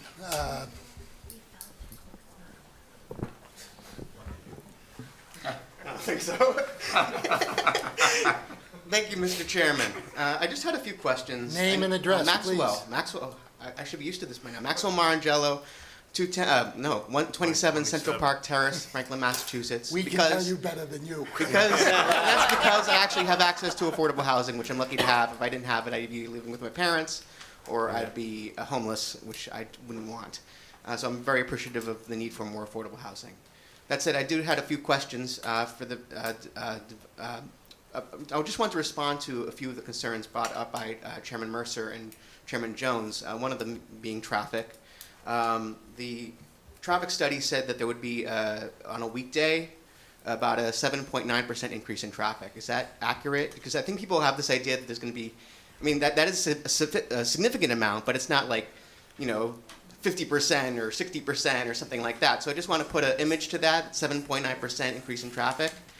And I just want to get a sense, in the memo that was put out by Town Administrator Helen, he said that the developer was considering working on the intersection between 140 and King Street. And I think it would be helpful if we could have some insight as to what that might look like. Just because if it can be a benefit, what effect that would have on net traffic if that was implemented. Sure. Thank you. I do have further comments. Okay. Can you respond to that first, or? Why don't you put your questions on the floor and then we'll answer. Yes. Oh, yes. The other thing is, Councilor Jones talked a little bit about. I forget his name all the time. He mentioned a memo put out by Gino Carlucci, and I believe I could be mistaken, but I believe Mr. Carlucci is actually a supporter of the project. So even though he was opposed to the clubhouse, he does in general support the project as a whole. So I just want to clarify the record for that. And the final thing is it's great that we have democracy with people showing up who care about the community and wanted to, and care about the community. That's important. I also think as policymakers, we have to look at all the stakeholders and listen to all the stakeholders. But that also means listening to the stakeholders who aren't here. There are 400 people who are going to be living in these places, and these are people who have needs, who have lives, who have, who are looking for homes. And I think that's important that the council look at these future voters and future constituents and care about them as well. Finally, I said that was the last thing. I lied. Again. So I just want to, ask what happens if this isn't approved. If this isn't approved, will it be used for commercial development? Will it be used for a strip mall where there's even more traffic? Because that's what it's zoned for. And if we do go over a 40B limit, is there going to be a development anywhere in Franklin? Could it be in Maple? Could it be in Lincoln? Do we really want it there? Yeah, so, I mean, if we don't approve this project, it might be worse. So I urge the council to consider that, because you could have, like I said, 100 people showing up here on from Lincoln Street or Maple Street. Or people be back here again if you put a strip mall there. So I really urge the council to consider that. Thank you. Thank you, Max. Jamie, did you want to answer the percentage question? And then I know you've had your hand up 2 or 3 times. I will let you speak, but you will be the last one. Through you, Mr. Chairman, I think if you look up and down East Central Street, I think people can get an idea of what could go there, right? Yeah. So, I mean, if you want car dealerships, supermarkets, I think to Max's point, strip malls, the building commissioner and the planning director here, if you want to get into deeper details, but this is all C1. So if folks, I think to some degree, I think what Max is pointing out, is, any other commercial development could also be on that site.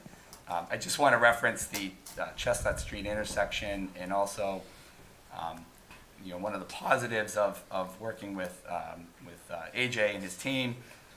They're very well aware of the intersection down here at Chestnut Street. I don't know anybody who isn't. But just to draw it out, this is an 8-digit, like tens of millions of dollars intersection. I mean, we've done studies on that intersection down there. Ultimately, in the long term, I don't think any of us may even be around at that time. But honestly, you're probably going to get a rotary down there, roundabout, at some point. And the same thing with Pleasant and Chestnut down the street.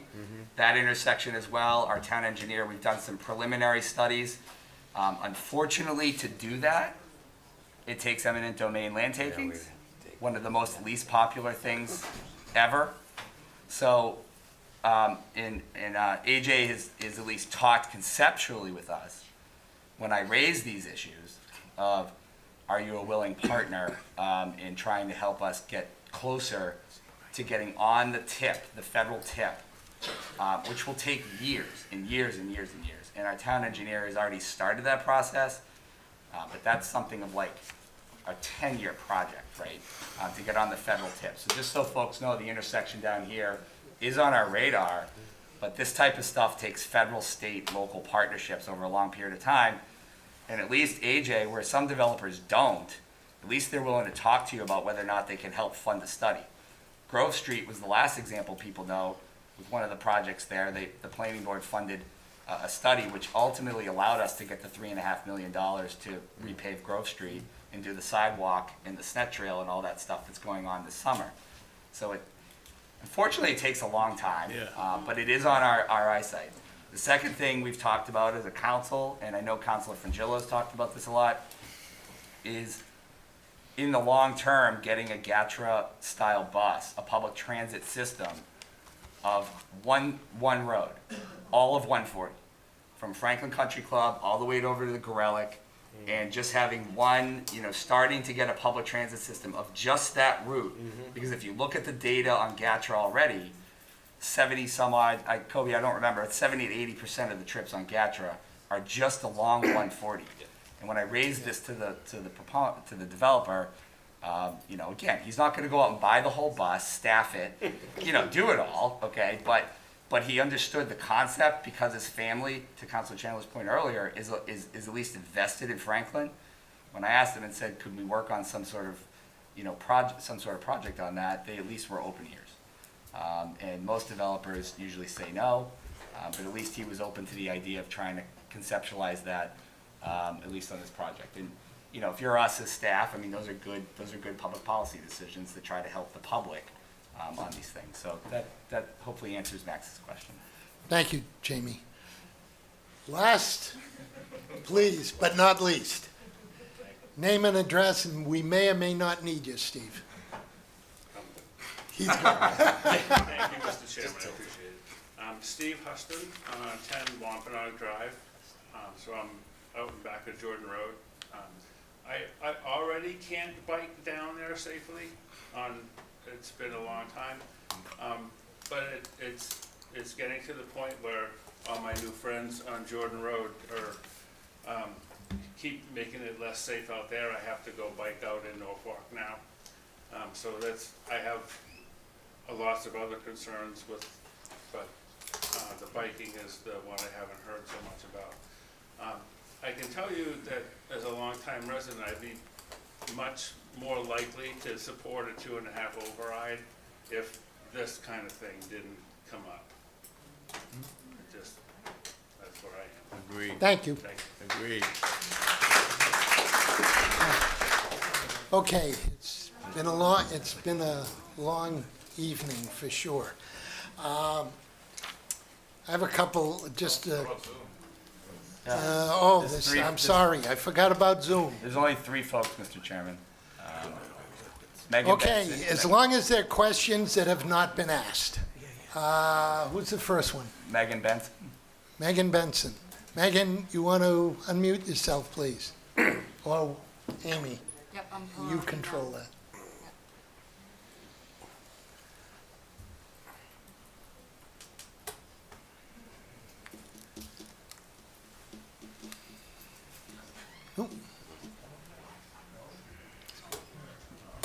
Looks like we lost 2.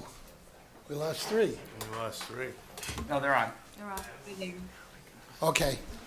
This is Megan Benson's first. Megan, please. Hi there. Name and address. Yep, Megan Benson, 19 Winthrop Drive. So this is in regard to the general lack of affordability in housing in Massachusetts and Franklin, which I think anyone who lives here is well aware of. However, the elephant in the room is the fact that the state in Franklin is now housing migrants or folks who are not U.S. citizens or Franklin residents. While we have many of our own looking for housing, and some who have been for years. So this includes our own veterans, elderly, among others. Back in November, during the November 14th school committee meeting, Mrs. Morano mentioned that some of the new arrivals are looking or leaving the emergency shelter, which is the old Best Western Hotel, for permanent housing. So these are my questions.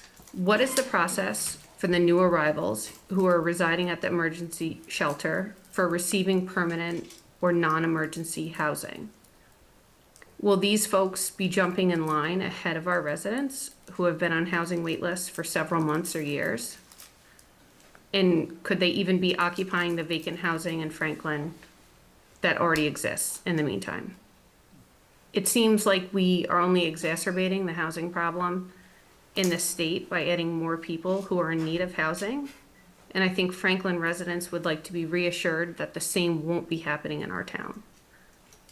And then finally, as an aside, I did already ask Representative Roy these questions and have not heard back. So hoping someone tonight can answer. Thank you, Megan. Jamie? Yeah, I mean, I can't, unfortunately, Megan's question is not something that we can fully answer. I mean, just so we're clear about this, the town of Franklin, myself, the superintendent, we have zero role in the emergency shelter program. That's a state-run thing. I understand how people, have mixed emotions about it. As far as I know right now, Megan, from what I've read mostly in the news, it appears that some of the families statewide are exiting the shelter program. I don't know how much money that encumbers. I don't know any details. Unfortunately, Representative Roy's gonna have to answer that for you. I know that there have been rumors out there, because I had a few people come in last week to my office, I'm not sure where they're getting their information, alleging that the apartment complex across from Glen Meadow, across from Town Hall, near the shed, is the next, migrant hotel. That is not true. So I understand there's a lot of narrative out there, there's a lot of theories, but from what I understand from the state of Massachusetts is families are exiting the shelter system when they get worker authorization permits. I think earlier this year there was 1,000 or a couple thousand folks. Some of the folks that were in the Franklin shelter did get worker authorizations. And they've moved along to get jobs or whatever the situation is. It's not something we track locally. We have not spent any Franklin taxpayer money, from our operating budget on this issue. Our staff have been helping a lot of the social service organizations and the state and the National Guard do whatever they need to do up there for food and all that stuff. Unfortunately, Megan, all of those questions and all of those details relating to the shelter program, unfortunately, really at the local level, I don't think the superintendent and I can answer a lot of that, just because it's run by the state, it's run by the Secretary's Office of Livable Communities, and there's really not much more we can do. But I think people really should take those rumors or those myths and just really park those cars, because I don't hear anything about what you're talking about. I don't hear any of those rumors. I don't hear any validity to them. And so, unfortunately, I can't answer anything more than what I already know, which is just what I told you. Thank you. Thank you, Jamie. Okay, Pat Gallagher. Pat Gallagher. Hi, good evening, Mr. Chair and members of Good the board. Thanks for the opportunity to speak. Name and address, please, just so that we... Yep, Pat Gallagher, I live at 2 Cohasset Way. Okay. And I wanted to register my support for the project. And I would just ask the board, because I think this is too important to say no to, I would ask the board to not say no to this project and to continue the conversation, even if the answer tonight is not yes. I just think it's, we are truly in a crisis situation in terms of our housing availability. We moved to Franklin from Boston after looking at probably 100 homes and putting in a lot of offers and getting a lot of no's. That's the environment that we're still in today. And it's just, this isn't the town that I envision us being, saying no to these types of projects and telling people that they can't have the opportunity that we have. And we're very privileged to live in a town like this. And other people deserve that privilege as well. And the way that we help make that a possibility is by building more housing. And it's not perfect. None of these projects are perfect. Money was free 2 or 3 years ago, and money's not free anymore. And these projects are a lot harder to build and pencil out. So they're not going to be perfect.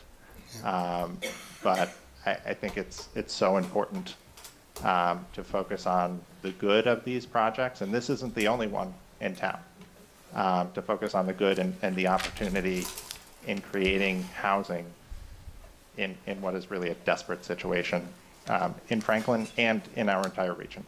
And I think we have the responsibility to be part of that solution. Thank you. Thank you, Patrick. I can just very quickly, when I grew up here, there were 7,000 people in the town of Franklin. And when Councilor Pellegrini grew up, there was even less.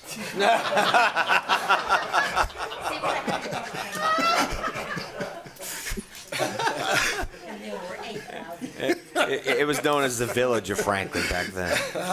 I'm sorry, was there another hand? Chris Mucciarone. Chris Mucciarone. Chris? Hi, thank you for letting me speak. I was also going to talk about some of the traffic issues, but everybody has, gone through that quite a bit. I am concerned, though, with what the project, as I think Mr. Helen said, that they're talking about changing the intersection over there near King Street and everything. In fairness to some of the builders and some of the projects that have been built, that have had to work with setbacks and everything, some of these bedrooms now of these new projects will just about be on the road, if that's the route we have to go. And so I'm curious to see where that direction will go. But one of my other suggestions would be is maybe if this project does have to go through, and I live in this area, and it takes me probably 10 minutes to get out of Lewis Street on a given afternoon. But if this project is able to go through, could it be on a much smaller scale and give some of the space back to open space, which we're losing, and make it, feasible for people to get to use some of it back there. There are the rivers back there, and some of the state forest abuts, I believe, back to some of it. So that's just one of my suggestions. It's really crowded down this end of town with all the building that's going on. But if it does go in, I'd like to see it on a much smaller scale and to work with all the abutters in Cook's Farm and everywhere around there. Thank you. Thank you, Chris. Okay. Now I think we've exhausted certainly Zoom land, and a lot of people here that have already said enough's enough, and they left. Not that they don't care, because I truly believe that everyone here certainly does. I've heard a lot of concerns from residents, and I'm a little concerned about taking a vote on this evening. And part of that is, I'm disappointed that we didn't hear, or that the group, AJ, your group, had not spent enough time with residents as well. I guess, Jamie, and with the council's indulgence, I wonder if we could kick this back to our staff to work with the developer as well as some of the residents to see what they can do to address some of the concerns that have been brought up this evening. Is that something that? Sure, I think, Mr. Chairman, I think there was a lot of questions. I think there were a lot of, everybody had a lot of questions, and I'm happy to set up a time with their team, with a lot of the abutters, particularly the folks on Redgate, Northern Spy, and some of those areas, to see what those concerns are. I'm actually happy to also go walk the site with them. Bricolai lives in the wetlands over there, so, but, so we know she'll be there. But Gus, I'm happy to bring the building commissioner. I know Gus is here, he's shaking his head. I see Brian in the back. We're happy to also bring our water sewer superintendent to talk about the well. I think there's a lot of points that were made tonight about the well that were not true. And I think maybe educating folks on exactly about the water table and what the well is, what the importance of it is, happy to do it. I think our staff is more than amenable all the time to do that, and I'm seeing AJ bounce his head up and down, and Ted, the attorney, I think they're more than happy to go over and talk to residents. And I apologize, by the way, I do want to say to folks, I did have the impression that those board meetings had residents at them bringing a lot of concerns forth. And That's the biggest piece and that maybe I'm disappointed in.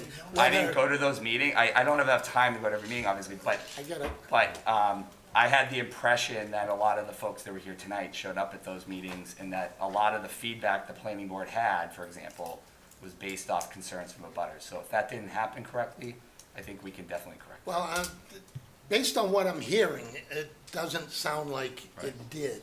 And my concern as well is a lot of the waivers that are being looked for, maybe we can talk about some of those.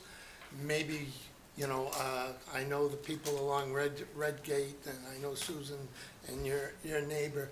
Maybe there's something that could be done to put a bigger buffer, some sort of protection to those 2 or 3 homes that are very close to that corner. We can meet with them right on their site at in their house. We can do it right there, and there's no rush. I mean, we can do it. Take a little while, but happy to do that, and that's very easy for us to do. And I'm just kind of gonna look down the council. Is this something the council would be okay with? Absolutely. What do you want to do?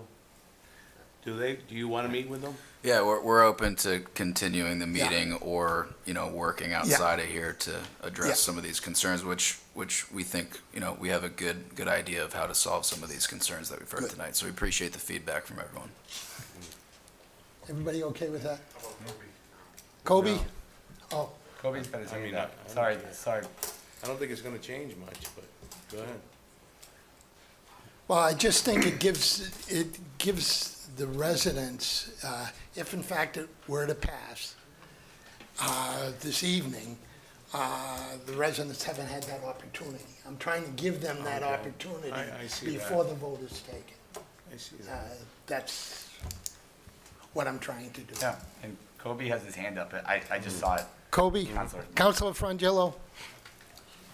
Just quickly, I support continuing the conversation. I think it would be a loss to the town if we didn't at least try to hear out and reach some project that meets the needs. I don't want to confuse genuine connection and hearing from the residents and working with the residents as needing to reach a project that every person in Franklin is on board for. So I just want to make sure that we're preparing ourselves to be reasonable. And second, just quickly, if this is a time I think that traffic's the number one issue, and traffic is a matter of, are you building for cars, or are you building for transit and pedestrian oriented nature? I think that the project as it stands is built for cars to drive in and out of. It's far from the amenities, and there's nothing presented to us yet that supports transit, which really, if we have a project like this, the ideal would be that every person is jumping on a bus and getting to the grocery store in downtown. So anyway. Understood. Thank you, Kobe.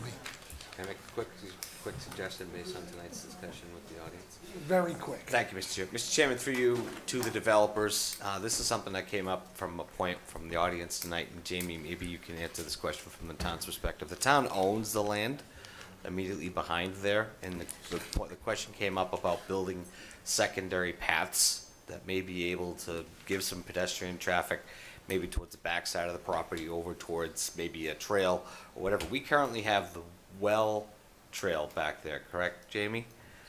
Councilor Jones, you're correct. It's hard to visualize, but the trail is accessed over here. Almost all of Redgate and Northern Spy, all of those, there's a river, there's obviously pretty wet back there. And it leads into the well area, but all those roads, I don't know if there's connectability, but you are correct, the town does own forest land behind all of their properties. Right, so my point is like maybe with some options, working with the community, working with the town, we could come up with a better friendly pedestrian pathway from the backside of the property that would kind of help mitigate some of the pedestrian issues on the front side of the property, and they'd have to work with the town on that. Thank you, Mr. Chair. Thank you, Councilor Jones. Okay. I think we've debated this. Mr. Chairman. I just had a question. Like, how will we know when those meetings are going to take place? Like, how will people be involved? We will notify you. You will be notified. Yeah, I mean, in terms of the abutter meetings, obviously, we'd have to notify you to show up so you can all come out and comment and meet with the developer and talk about that. In terms of, yeah? We were never notified before, so how will Let me just, Again, hold on. just give us Okay. the opportunity to. Let me just explain the abutter notification thing. Right. Okay, so there's state laws and there's local bylaws around abutter notification. Okay, I'm sorry, like, I know this is, I understand, people shake their heads and they say, how could you not tell us? If we notified everything about all the time, we'd be almost broke. Like, I'm dead serious about this. We follow the code and we follow the laws to the lay of the land, and we notify people. I understand people's disappointment with it, but we try to do the best we can. We put legal ads online. We have an email subscription service. There's no law that requires that. We do the best we can. Okay, we really, really do. I'm sorry that some people weren't notified, right up front, but we will try to have a neighborhood meeting, just like the DPW does very often, and we'll try to get the whole neighborhood out onto that area. We'll meet with the developer, and we will definitely make sure everybody knows about the abutter notification meeting. And I'm sure that when we get to that point, if there is ever legislation for action back on, we will try to communicate again through those circles to make sure everybody knows when there may or may not be a vote. So I'm making that a public commitment right now, trying to do the best I can. We only live limited people, so I'm trying to do the best we can to try to get those announcements out. All of you are familiar with that. We only do abutter notifications when it's legally required. By mail. Susan, you are in a How will butter. they get it? By mail. By So mail. my question is, Well- in a lot of the documents, the developer says how he spoke to, I'm sorry, how he spoke to the neighbors. Thank you. Thank you for your time. Everybody else wants to hear. So my question is to the developers. I've read a lot of, paperwork that says they've spoken with the neighbors and they've worked with the neighbors to make it better. Who were the neighbors that were spoken to? And that's what I'm trying to address here, Susan. Right, but I'm saying for the developers, they're saying that happened, but we don't see it. Jamie. Through you, Mr. Chairman, I just suggested it was my fault that I mischaracterized. I thought a lot of people, everyone here, showed up at the planning board, made comments. The planning board made comments back or recommendations based off your input. Okay, so that was my impression. I don't know how much more Yeah. people need, It but we was just hidden. committed to an abutter So notice. that's my, sorry. We just committed to an abutter meeting on your area to talk to the developer about all these issues, and we'll try to work through those, so. I appreciate that Thank very you. much. I was just wondering why it was stated that the developer spoke with Yeah. neighbors, that's all. That- Thank that's- you. That's Thank you, where Mr. it was. And your kids can set up a lemonade stand on the back Right? when everybody walks the property. That's a good idea. That's a really good idea. We'll charge. Okay. Do they have a permit Okay, for that? folks, AJ, thank you for, and I know this isn't exactly where you wanted this to end, but I think it's the right spot to get to. Yeah, if I may, Mr. Chairman, thank Yeah. you all very much for your time and your dedication to the town and to considering this. Just briefly, the genesis of this is in response to the town's own relatively new LIP bylaw. So one of the things when we do meet, and I have the utmost regard for staff, is to discuss that process, because it's a relatively new process. So we did follow that process, and, maybe we can investigate that and potentially look at some of the notice requirements and that, we could utilize this opportunity as a learning opportunity and to potentially strengthen that. So we really do appreciate a lot of the excellent comments that came back, and we'll do our best to listen to those and to address those as much as possible. We sincerely appreciate your efforts on this tonight. Thank you. I'm sure you will, and AJ, certainly thank you for. Okay. You know what? I think there's a few people here that would like to leave. So why don't I call a 2-minute recess, and then we'll. We don't have much left, right?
This is WFPRLP Franklin on 102.9 FM.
Recording in progress. Okay, I'll bring the April 10th meeting back to order. I forgot what day it was. If we go much longer, it'll be another day. Okay, we're moving on. Next item on the agenda is legislation for action, Resolution 24-17.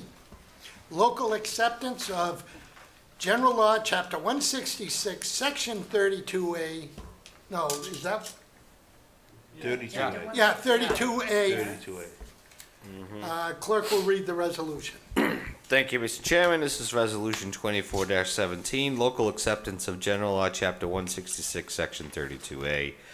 Whereas it's very difficult for the municipality to hire a qualified person to work exclusively as a full-time electrical wiring inspector, and whereas in recognition of the General Court enacted General Law, Chapter 166, Section 32A, which is a local acceptance statute that permits a licensed electrician who is appointed as a local inspector of wires to also work privately pursuant to the terms and conditions set out in the statute. Now, therefore, the Franklin Town Council, acting on behalf of the Town of Franklin, hereby accepts General Law, Chapter 166, Section 32A, and the provisions thereof. This resolution shall become effective according to the provisions of the Town of Franklin Home Rule Charter. Move Resolution 24-17. Second. Motion and a second. Discussion, Jamie? This is to help the man who's been sitting here the whole night, Gus Brown. No, he deserves an electrician. Why do we want to help him? I know. In all seriousness, Mr. Chairman, this is a house cleaning item of a local acceptance statute that we believe the town had accepted years ago, but had not. And it looks like Gus wants to stand up and say a word or two. Sure, I want to exercise my feet, my mouth, whatever. It was something that kind of got dropped by the wayside, sorry.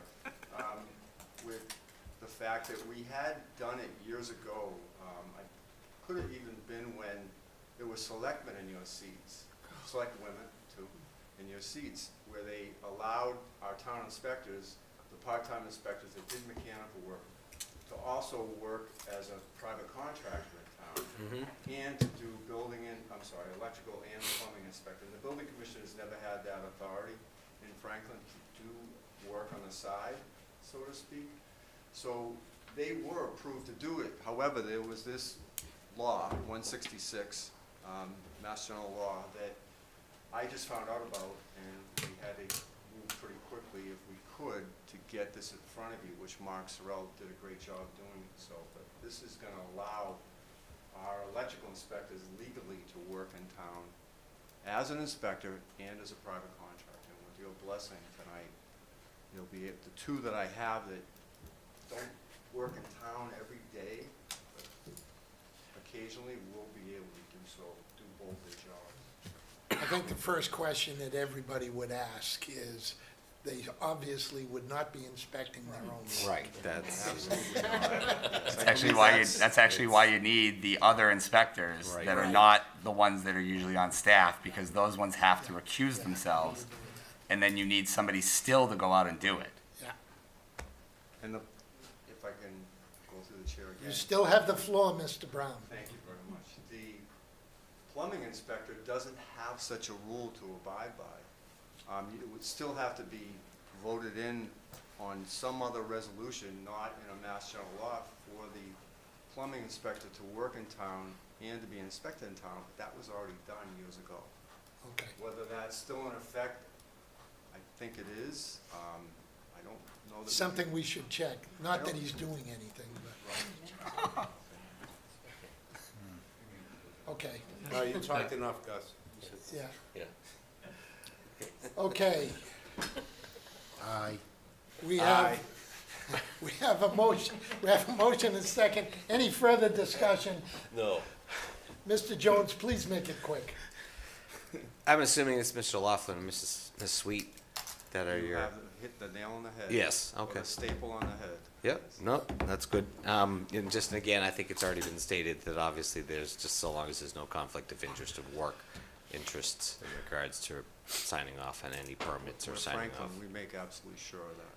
Good. I know both of them. They're very honorable people, so thank you. Thank you, Mr. Jones. Any other questions or comments from council? Okay, the vote will come on the motion to approve Resolution 24-17. A majority votes required. Roll call vote. Clerk will call the roll. Sheridan? Yes. Cormier Ledger? Yes. Frangillo? Yeah. Chandler? Yes. Hamblin? Yes. Pellegri? Yes. Jones, yes. Vice Chair? Yes. Chair? Yes. 9-0, sir. Motion carries. Resolution 24-18, gift acceptance. Veteran Services Department, $2,250. Senior Center, $1,500. Clerk will read the resolution. Thank you, Mr. Chairman. This is Resolution 24-18, acceptance of gifts, Veteran Services Department, Senior Center, Franklin Historical Museum. Whereas the Veteran Services Department, Senior Center, Franklin Historical Museum have received generous donations in the total amount of $5,353.55 to be used at the discretion of each department as follows. Donation summary, Veteran Services Department, $2,250. Donation to be used at the discretion of the Veteran Services Department to the Veterans Gift Fund in support of local veterans and their families. God bless them. Senior Center, $1,500. Donations to be applied at the discretion of the Senior Center through the Council of Aging Gift Fund to provide services and programs to senior citizens in the Franklin community. Franklin Historical Museum, $603.55. Donations to be used at the discretions of the Franklin Historical Museum to provide programs and services to the Franklin community.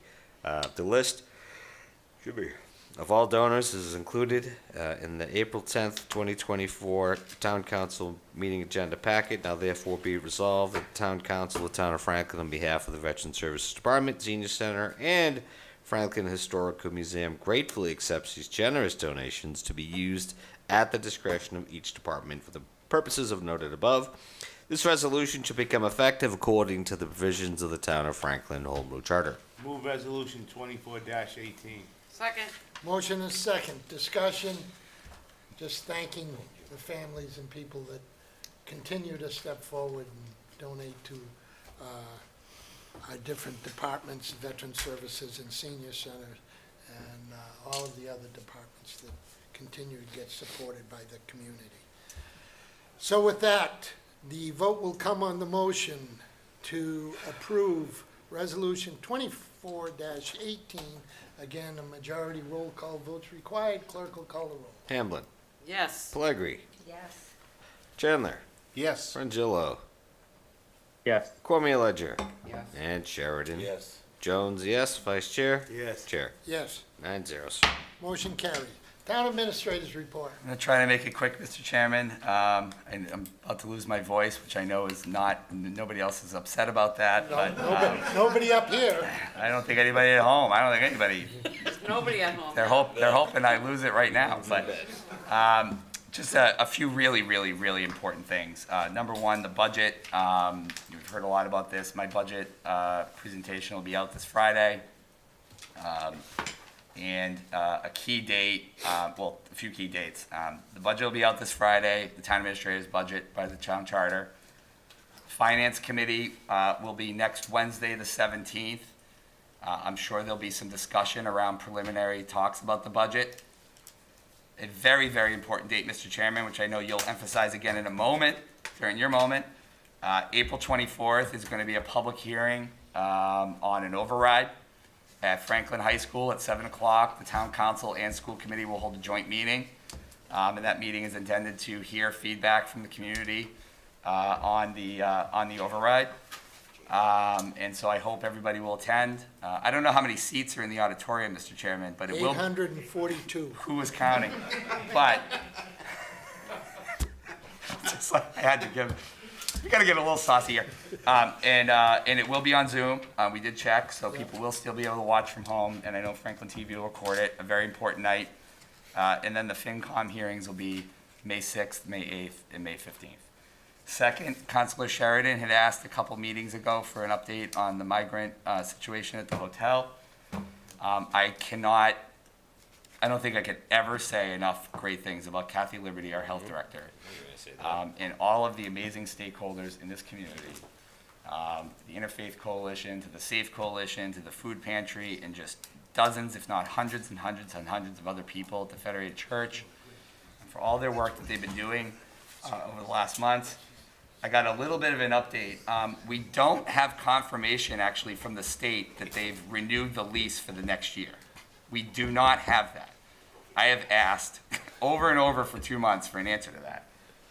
But due to Kathy's leadership, she was able to get out of the state that in June, hopefully end of May or early June, a group called Commonwealth Care Alliance is going to take over operations at the hotel to deal with the emergency shelter program, which kind of leads Amy and I to believe that maybe the lease is going on for a little longer. I wish they could just confirm that, but they have not. And so that's actually really good news mainly for our stakeholders, who have done amazing work for the last year, but, probably need a little bit of a break. And I know there has been some burnout, and there has been some folks who have kind of, not been able to make their commitments full. So to have the state finally be able to have the provider, even if it's 11 months late, better late than never. So that's happening. Give Kathy a lot of credit for getting a $10,000 grant for transportation. And I think Councilor Sheridan had asked about the schools. As far as Amy and I know, everything's been going really well there. Oh, Councilor DeLuco, I'm sorry. I'm sorry. That's not what I'm hearing. Go ahead. Well, I don't know what to do about it. So if people are hearing different things, maybe you could give me a call and let me know what you're hearing, because I'm sure there are small issues that are going on up there, but there are small issues that are going on with people that aren't migrant families either. So there are issues at the schools that are relative to migrants, and also there are issues that are not related to migrants. And I think the school department, from our interactions with the superintendent and Dr. Morano, have been doing a great job, at least being able to work through a very tough situation. They did get $200,000. I don't know if I talked about that before. From the state, it's still not paying the whole bill, but they have committed to at least funding all of the costs through the end of the fiscal year. So, and then lastly, regarding the DPW director, as folks may be aware, on February 9th, I put him on administrative leave. I will be putting out a full and complete website tomorrow, where I'm going to reinstate the DPW director tomorrow morning at about 7:00 a.m. for the start of business. There will be a complete website out with all of the materials, a final report, press release, all the materials relating to the investigation by the Ethics Commission, and everything that I know and that Amy knows in our possession will be on a website tomorrow. It'll all be made public. It'll be put out on social media tomorrow. And I hope that folks take a look at those materials when they're out there. I know that people have some concerns, as they should, but at the end of the day, I'm very proud of the fact that we are being, as an organization, extraordinarily transparent and proactive to get all the materials revolving around people's questions. I even went a little further. I know there's been rumors spoken of at the microphone here and online. And I did everything I could to look through all of our records, procurement, emails, reports, our financials. On May 1st, our auditors, as all of you know, we do a presentation every single year on our independent financial audit. Our auditors will be here on May 1st to talk about our FY23 financial audit. And so that report will be out fully tomorrow online, and folks can look at it. Thank you very much, Mr. Chairman. Thank you, Jamie. Okay, subcommittee and ad hoc committee reports. Capital, I don't think so. EDC, yes.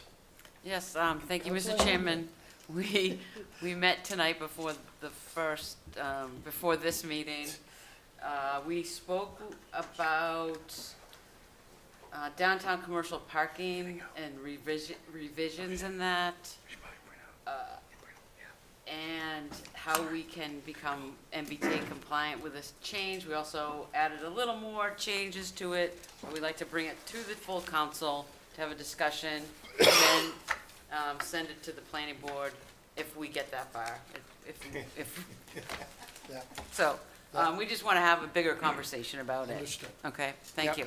Thank you, Councilor Hamblin. Budget subcommittee has not met. Master Plan Committee, Councilor Jones. Thank you, Mr. Chairman. We have our next meeting on April 17th at 6:30 p.m. next week. The Master Plan Open House, which was last month, was an actual awesome success. We're going to be taking all that information, compiling it, and continuing on our process moving forward. Things are going well and on schedule, sir. Thank you, Councilor Jones. Davis Fair reuse, you haven't met yet. Well, we haven't talked to Jamie about the request for interest. They're due at the end of May. Due at the end of May. Yeah. Okay, thank you. Police Station Building Committee, we've narrowed down the search on the, for the project manager. And those interviews, I think we've scheduled for the 13th of May. May 13th, I think. Time to be determined, but I Time think to it's, be I think it's the determined, but- afternoon. Yeah. So, more to report when, after those interviews. GATRA Advisory Board, Councilor Frangillo? He's shaking his head. He's shaking his head no, okay. All right, future agenda items. Councilor Cormier-Ledger, I'm picking on you first all night. That's all right, why not? Thank you, Mr. Chairman. I would say my only comment to Jamie to look into further with staff spun from the conversation tonight about the Stobart's property. And obviously, we're a long way from a decision, but maybe in the meantime, to ease some of the concerns that were arisen, staff could make an appointment to walk the property and look and see if there truly are some oil spills, environmental concerns, well concerns, trucks. There were a lot of things brought up tonight that the property is not being Again. used correctly and is a threat and actually going against some of our own bylaws. Absolutely. Regardless of how it's sold or what becomes of it, that really should be looked at now. Yes. Absolutely, 100%. That's all I had, Mr. Chairman. Thank you, Councilor Comia-Ledger. Councilor Chandler. Nothing at this time. Councilor Pellegrini. Councilor Sheridan. Nothing at this time. Councilor Frangillo, I'll pick you in order. He's shaking his head. He's shaking his Shaking head his no head, again. okay. Councilor Hamblin. Nothing at this time. Councilor Jones. Yes. Thank you. Yes, Mr. Chairman.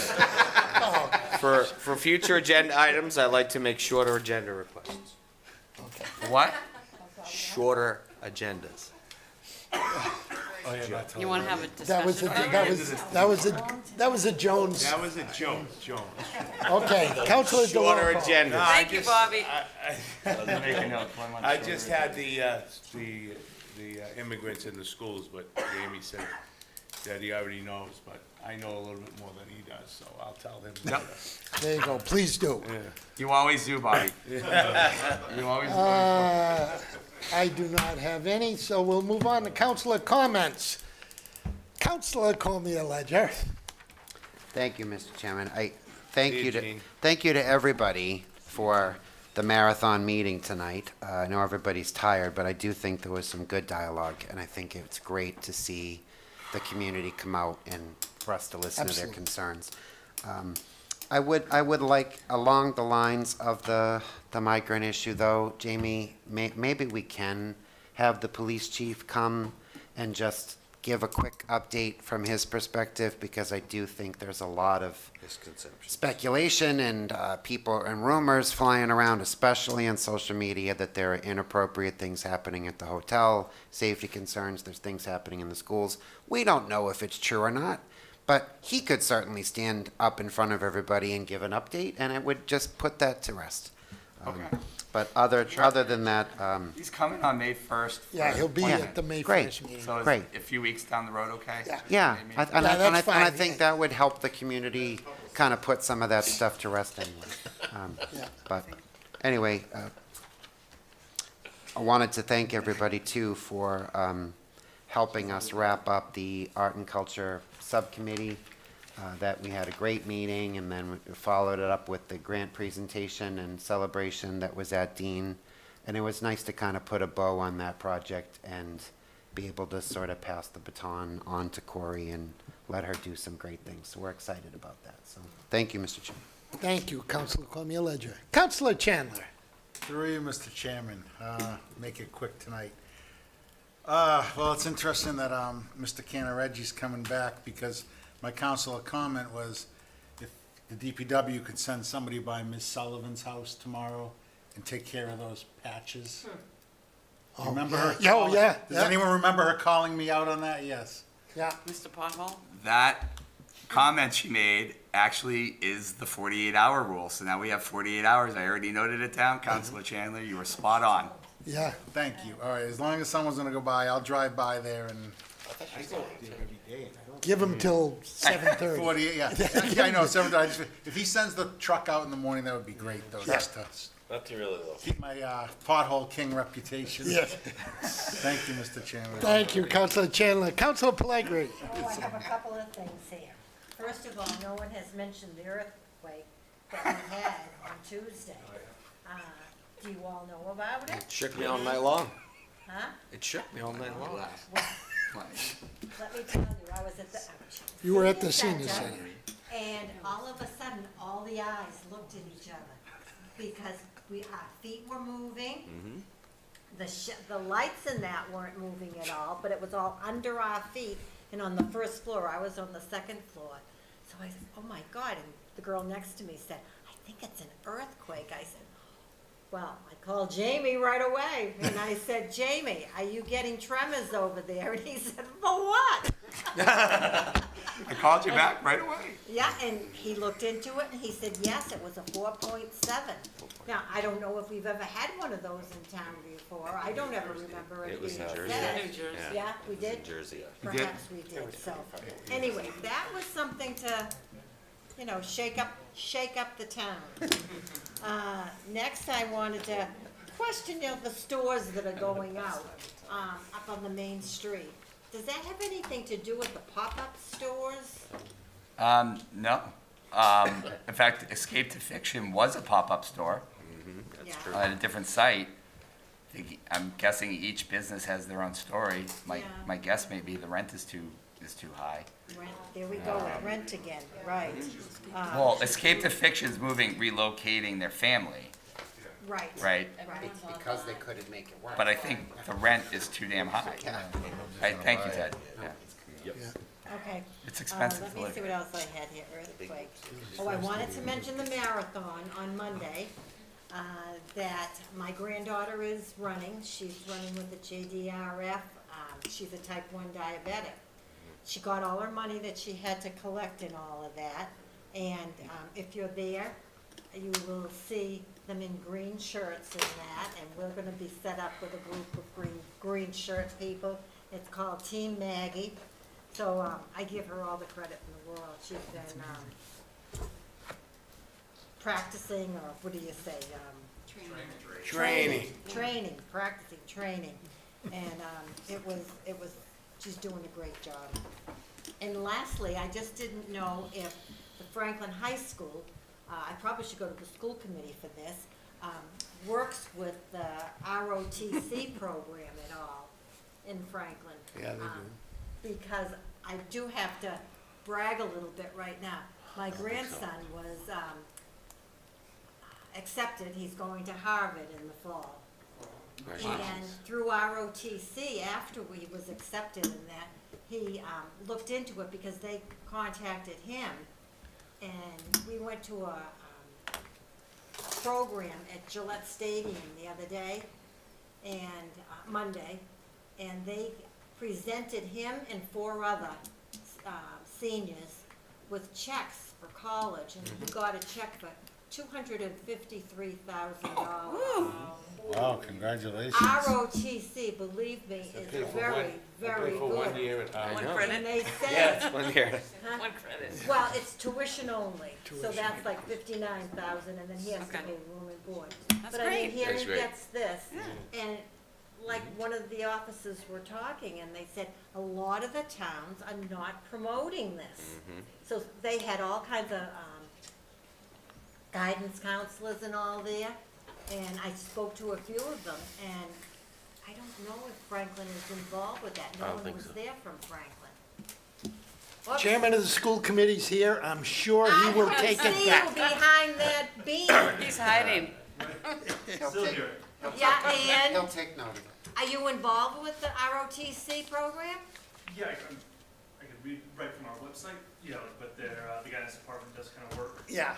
with them, and ultimately, yes. Well, they said they would be very happy to come to Franklin High School and talk. Sure they would. Okay. They do.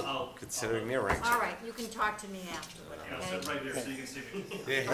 Good, I didn't see anyone behind there. And the Davis there is what I was gonna ask about, and I think that's about it. Thank you, Mr. Chairman. Thank you, Councilor Pellegrini. Councilor Sheridan. You ever see what he said?